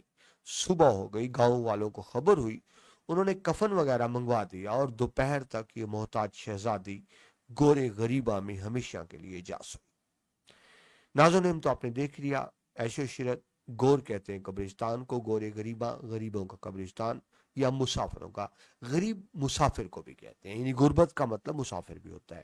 تو گاؤں کا ایک تو اپنا قبرستان ہوتا ہے، اور بعض جگہ ایسی ہوتی ہیں جو مسافر یعنی جو لاوارث ہوتے ہیں ان کو دفن کیا جاتا ہے، اس کو بھی گورے غریبہ کہا جاتا ہے۔ تو ہمیشہ کے لیے اس میں جا سوئی۔ مردے کو، میت کو تو دفن کر دیا گیا، لیکن زندہ پیٹ تو روٹی مانگتا ہے، یہ حاجت ہے۔ تو اب جو ہم زندہ تھے، یعنی اب ہم کو کھانے کی فکر ہوئی کہ اناج سب بھیگ کر سڑ گیا تھا، گل سڑ گیا تھا، خراب ہو گیا تھا۔ گاؤں والوں سے بھی مانگتے لحاظ آتا تھا، وہ بھی ہماری طرح اس مصیبت میں گرفتار تھے، کیونکہ ان کا اناج خراب ہوا تو سب کا ہی خراب ہو گیا نا، پورے گاؤں میں سیلاب پانی آیا تھا۔ تاہم بیچارے گاؤں کے چودھری کو، یعنی جہاں کا وڈیرا بڑا تھا، خود ہی خیال ہوا، اور اس نے کتب صاحب سے 1 روپے کا آٹا منگوا دیا۔ کتب صاحب کوئی مقامی دکاندار ہوگا جو مطلب گلے کی ڈسٹریبیوشن وغیرہ کرتا ہے۔ وہ آٹا نصف کے قریب خرچ ہوا ہوگا کہ رمضان شریف کا چاند نظر آیا۔ رمضان المبارک شروع ہو رہا ہے۔ والدہ صاحبہ کا دل بہت نازک تھا، ہر وقت گزشتہ زمانے کو یاد کیا کرتے تھی، مصیبت میں گزرا زمانہ یاد آتا تھا۔ رمضان کا چاند دیکھ کر انہیں ٹھنڈا سانس بھرا اور چپ ہو گئی۔ نہیں، پہلے جو ہر وقت بیان کیا کرتی تھی نا، دیکھیے انسان مصیبتیں، وہ ایک شعر ہے نا کہ مشکلیں مجھ پہ اتنی پڑی کہ آسان ہو گئی۔ تو جو مصیبت برداشت کرتے کرتے، تکلیف برداشت کرتے کرتے، بیان کرتے وقت کرتے کرتے، ایک وقت آتا ہے انسان کو صبر آ جاتا ہے، خاموشی اختیار کر لیتا ہے۔ تو وہی کیفیت ہے۔ پہلے وہ بیان کیا کرتی تھی، رویا کرتی تھی، لیکن اب کے کیا ہوا؟ رمضان کا چاند دیکھ کر انہیں ٹھنڈا سانس بھرا اور چپ ہو گئی۔ میں سمجھ گیا کہ ان کو پچھلا زمانہ یاد آ رہا ہے۔ تسلی کی باتیں کرنے لگا، ان کو کچھ ڈھارس سی ہو گئی، ڈھارس، تھوڑا حوصلہ ملا۔ 5 دن تو آرام سے گزر گئے، کس کے؟ رمضان المبارک کے۔ رمضان شروع ہو چکا ہے، 5 روزے گزر چکے ہیں، اور پھر کیا ہوا؟ آٹا ختم ہو گیا۔ 5 روز تو آرام سے گزر گئے، مگر جب آٹا ختم ہوا تو بڑی دشواری پیش آئی۔ سوال کرتے ہوئے شرم آتی تھی، اور پاس ایک کوڑی تک نہ تھی۔ درپیش ہونا، سامنا کرنا۔ کوڑی ایک سکہ ہوتا تھا 20 پیسے کا، یعنی 1 روپے میں 5 کوڑی ہوتی، تو کوڑی 20 پیسے کا سکہ۔ شام کو پانی سے روزہ کھولا، سارا دن کے بھوکے، اور شام کو کچھ بھی نہیں، صرف پانی، سادہ پانی سے روزہ کھولا۔ بھوک کے مارے کلیجہ منہ کو آتا تھا، شدید بھوک تھی، کلیجہ منہ کو آنی یعنی پیٹ میں ہول اٹھنا، درد ہونا، تکلیف ہونا۔ والدہ صاحبہ کی عادت تھی کہ اس قسم کی تکلیف کے وقت بین کر کے بہت رویا کرتی تھی، یعنی پہلے تو بین کیا کرتی تھی، لیکن وہی بات، اب صبر آ چکا، مگر آج بڑے اطمینان سے خاموش تھی۔ ان کی خاموشی و اطمینانی سے میرے دل کو سہارا ہوا کہ چلیں، صبر آ گیا، رونا دھونا کم ہوا۔ और छोटी बहन को, जिसके चेहरे पर भूख के मारे हवाइयां उड़ रही थी, दिलासा देने लगा। मां को तो सब्र आ गया, लेकिन उसको दिलासा दे रहा हूं मैं। किसको? छोटी बहन को, 10 साल की बच्ची को। वो मासूम भी मेरे समझाने पर निढाल होकर चारपाई पर जा गिरी। अब दिलासा ज़रा क्या दिया होगा कि सब्र करो, खाने पीने का कुछ इंतजाम हो जाएगा। थोड़ा असरा हुआ, चारपाई पर जा पड़ी, थोड़ी देर में सो गई। लेकिन भूख में नींद भी कहाँ आती है। बस एक गोता था। गोता क्या कहते हैं? नींद की झपकी। थोड़ी देर आप बैठे ना, ये एकदम आपको नींद आती है और फिर आप यूं एकदम उठ बैठते हैं, तो नींद की जो थोड़ी सी झपकी आती है उसको गोता कहते हैं। उस गोते और नातवानी की हालत में सहरी का वक्त हो गया। सारी रात भूखे पड़े रहे। सहरी आप जानते हो, सुबह जब हम खाना खाते हैं रोजा का। वालदा साहबा उठी, यानी अफ्तारी में भी कुछ नहीं मिला। सारी रात भूखे प्यासे सोते जागते रहे, ज़ाहिर रात को नींद भी ना आई। सुबह तहज्जुद की नमाज, जो रात के आखिरी हिस्से में नमाज पढ़ी जाती है फजर से पहले, जब रात होती है उस वक्त की तहज्जुद की, यानी आखिरी रात के आखिरी वक्त की नमाज। तहज्जुद की नमाज के बाद जिन दर्दनाक अल्फाज में उन्होंने दुआ मांगी, उसका नकल करना भी महाल है। हमने ऐसा क्या कसूर किया है जिसकी सजा ये मिली? अल्लाह ताला से दुआ की जा रही है, अल्लाह ताला से उसका फजल करम तलब किया जा रहा है। रमजान के महीने में हमारे घर से सैकड़ों मोहताजों को खाना मिलता था, और आज हम खुद दाने दाने को मोहताज हैं और रोजे पर रोजा रख रहे हैं। अल्लाह से ही मांगा जाता है, और जिस तरह आपने पहले पढ़ा, वो नेक खातून है उनकी वालदा, तो वो अल्लाह को वास्ता दे रही हैं कि जब हम खुशहाल थे, जब हमारा रोज था, तो हमारे घरों से मोहताजों को, जरूरतमंदों को खाना जाता था। आज हम खुद मोहताज हैं, तो अल्लाह ताला तू हम पे फजलो करम फरमा, खाली पेट रोजे रखे।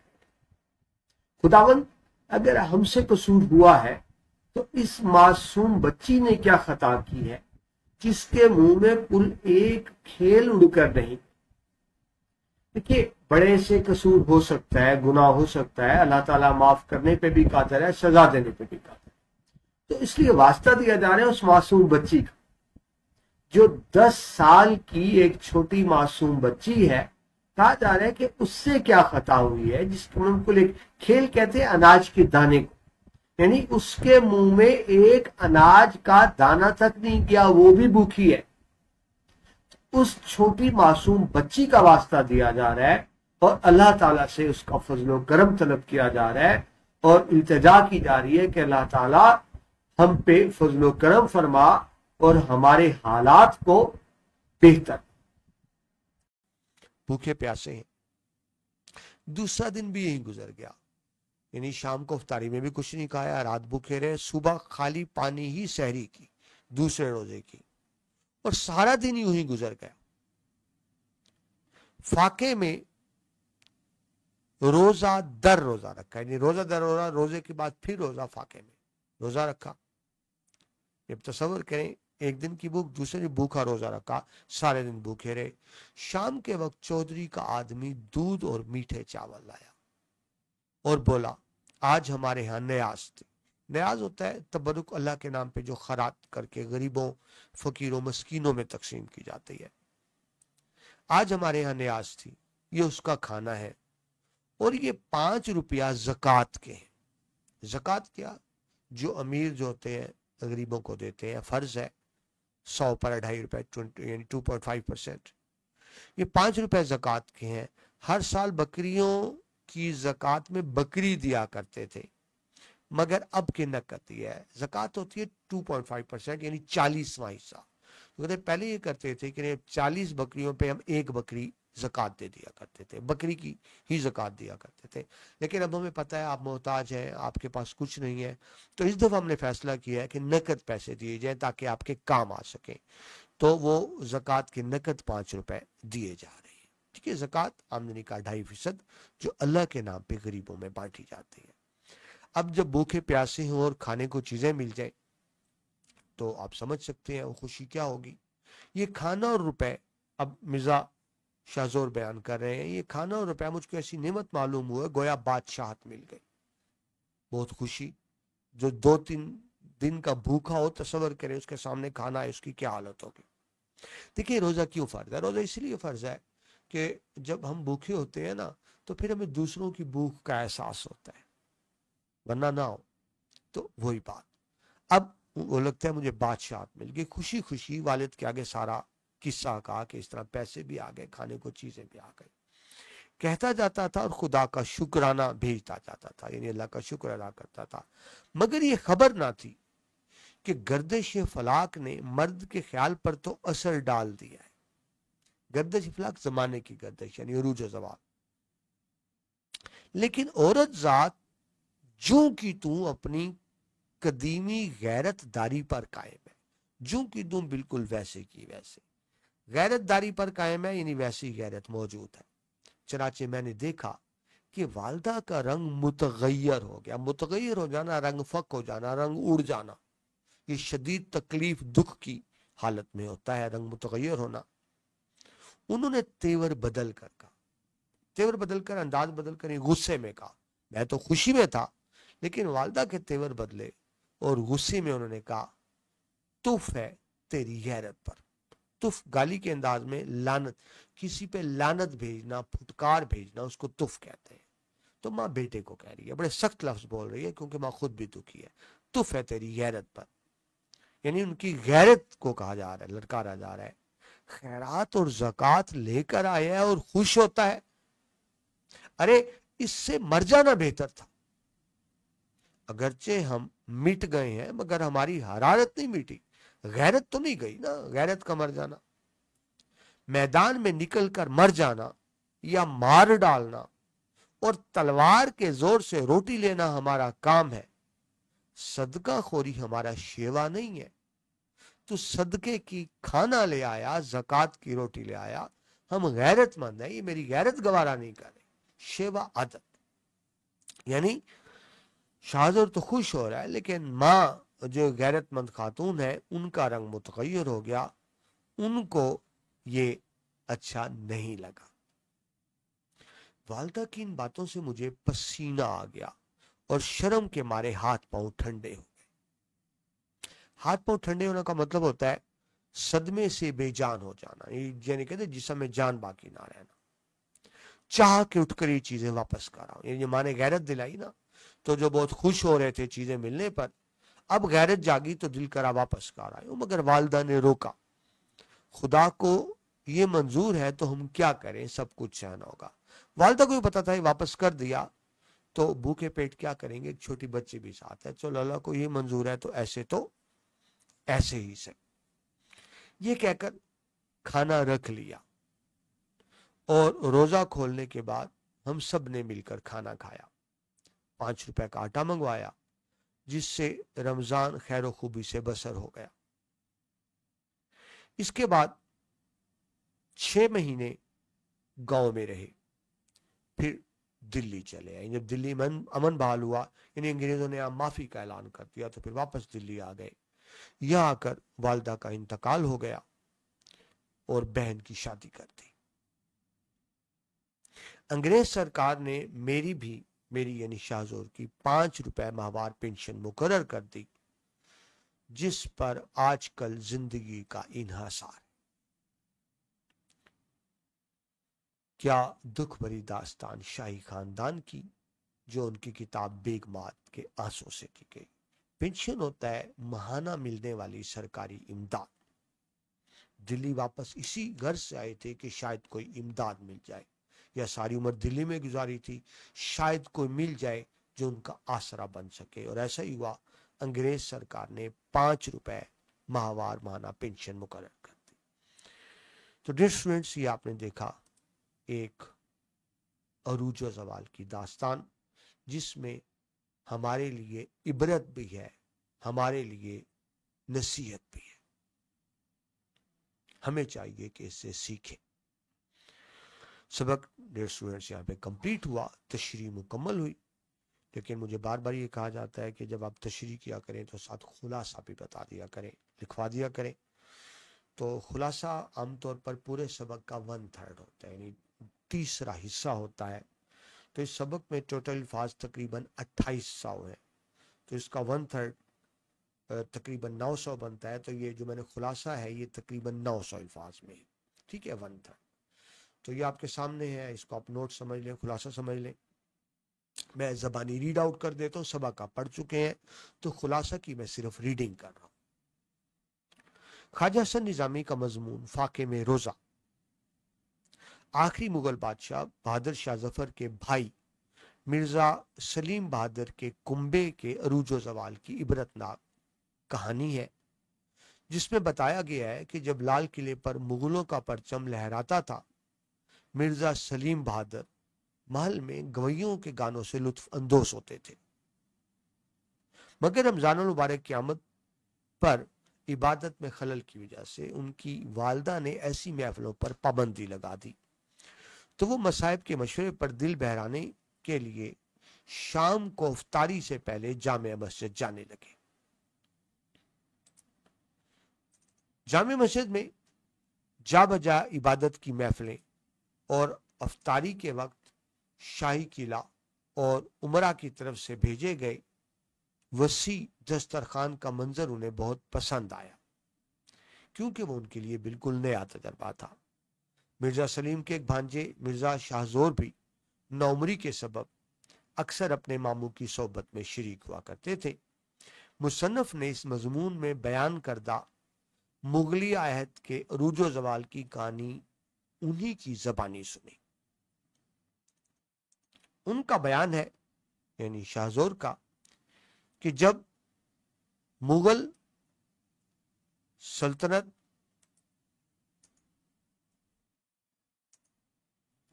ये लफ्ज गलत हो गया जी, मुझे ठीक करने दीजिए, कि जब मुगल सल्तनत और दिल्ली का अरूज था और फिर वक्त आया कि दिल्ली मुकम्मल तौर पर तबाह हो गई, किला उजड़ गया, उमरा को फांसियां दी गईं और मोजस बेगमात लोगों के घरों में मामागिरी करने लगी।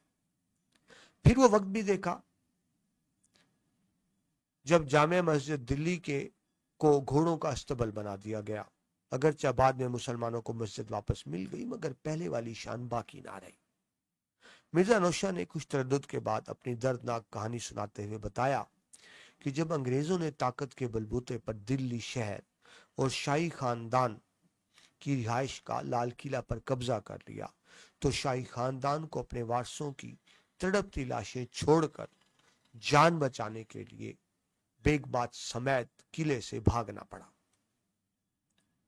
वो अपनी बूढ़ी वालदा, कमसिन बहन और हामला बीबी को साथ लेकर महज 2 रथों में घर से कूच करते हुए गाजियाबाद की तरफ रवाना हुए, मगर रास्ते में अंग्रेजों की मौजूदगी की वजह से कुतुब साहब की तरफ चल पड़े। दौरान सफर गोजरों ने हमला करके सब माल असबाब लूट लिया, तो उन्होंने बेसरो सामानी की हालत में भूखे प्यासे इस लक्कोदक जंगल में अपना सफर जारी रखा। औरतें तख्तो ताराज को याद करते हुए रोती और बैन करती, जिनसे मेरा कलेजा फटा जाता, मगर उन्हें दिलासा देकर आगे चलने की हिम्मत बंधाता।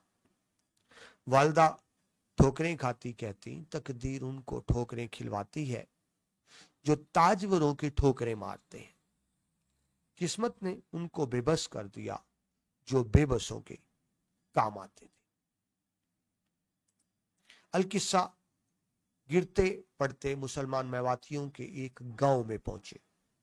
उन्होंने इब्तदा में हमारी खातिर की और चौपाड़ में हमको ठहरा दिया, मगर फिर जल्द ही उकता गए और हमें एक छप्पर में भेज दिया और मुझे कोई काम काज करने की हदायत की, मगर मुझे तो तीरो तफंग के अलावा कोई हुनर ना आता था। आखिर मेरे आंसुओं पर तरस खाते हुए उन्होंने रिहाइश और अनाज के एवज मुझे खेतों की रखवाली और औरतों को कपड़े सीने का काम दिया, और यूं हमारी गुजर औकात होने लगी।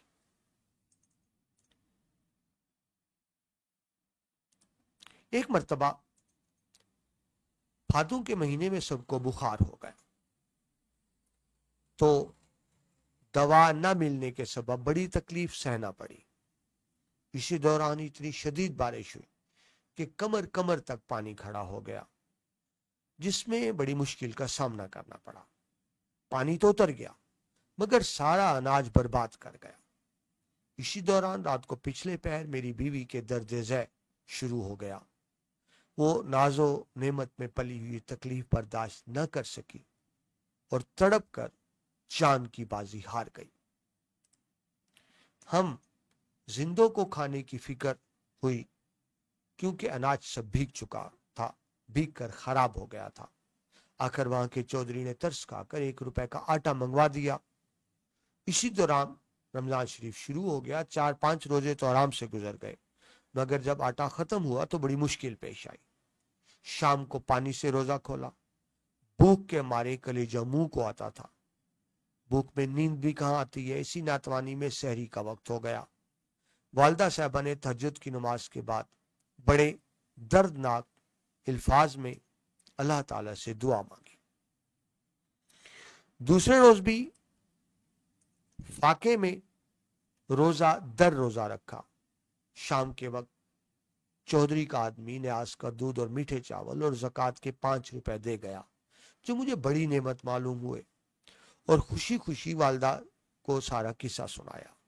मगर यह सुनकर वालदा, गैरतमंद वालदा का रंग मुतगय्यर हो गया और उन्होंने तेवर बदल कर मुझे कहा, तुफ है तेरी गैरत पर, खैरात और ज़कात लेकर आया और इस पर खुश होता है, सदका खोरी हमारा शिवा नहीं। वालदा की इन बातों से मुझे शर्म के मारे पसीना आ गया और चीजें वापस करने का इरादा किया, मगर इस मजबूरी की हालत में वालदा ही ने रोक दिया। इसके बाद मजीद 6 माह उसी गांव में रहे। फिर दिल्ली चले आए, जहां वालदा का इंतकाल हो गया और बहन की शादी कर दी। अंग्रेजी सरकार ने मेरी भी 5 रुपए माहवार पेंशन मुकर्रर कर दी, जिस पर आजकल जिंदगी का इन्हासार है। तो डियर स्टूडेंट्स, ये आपने सबकी खुलासा देखा।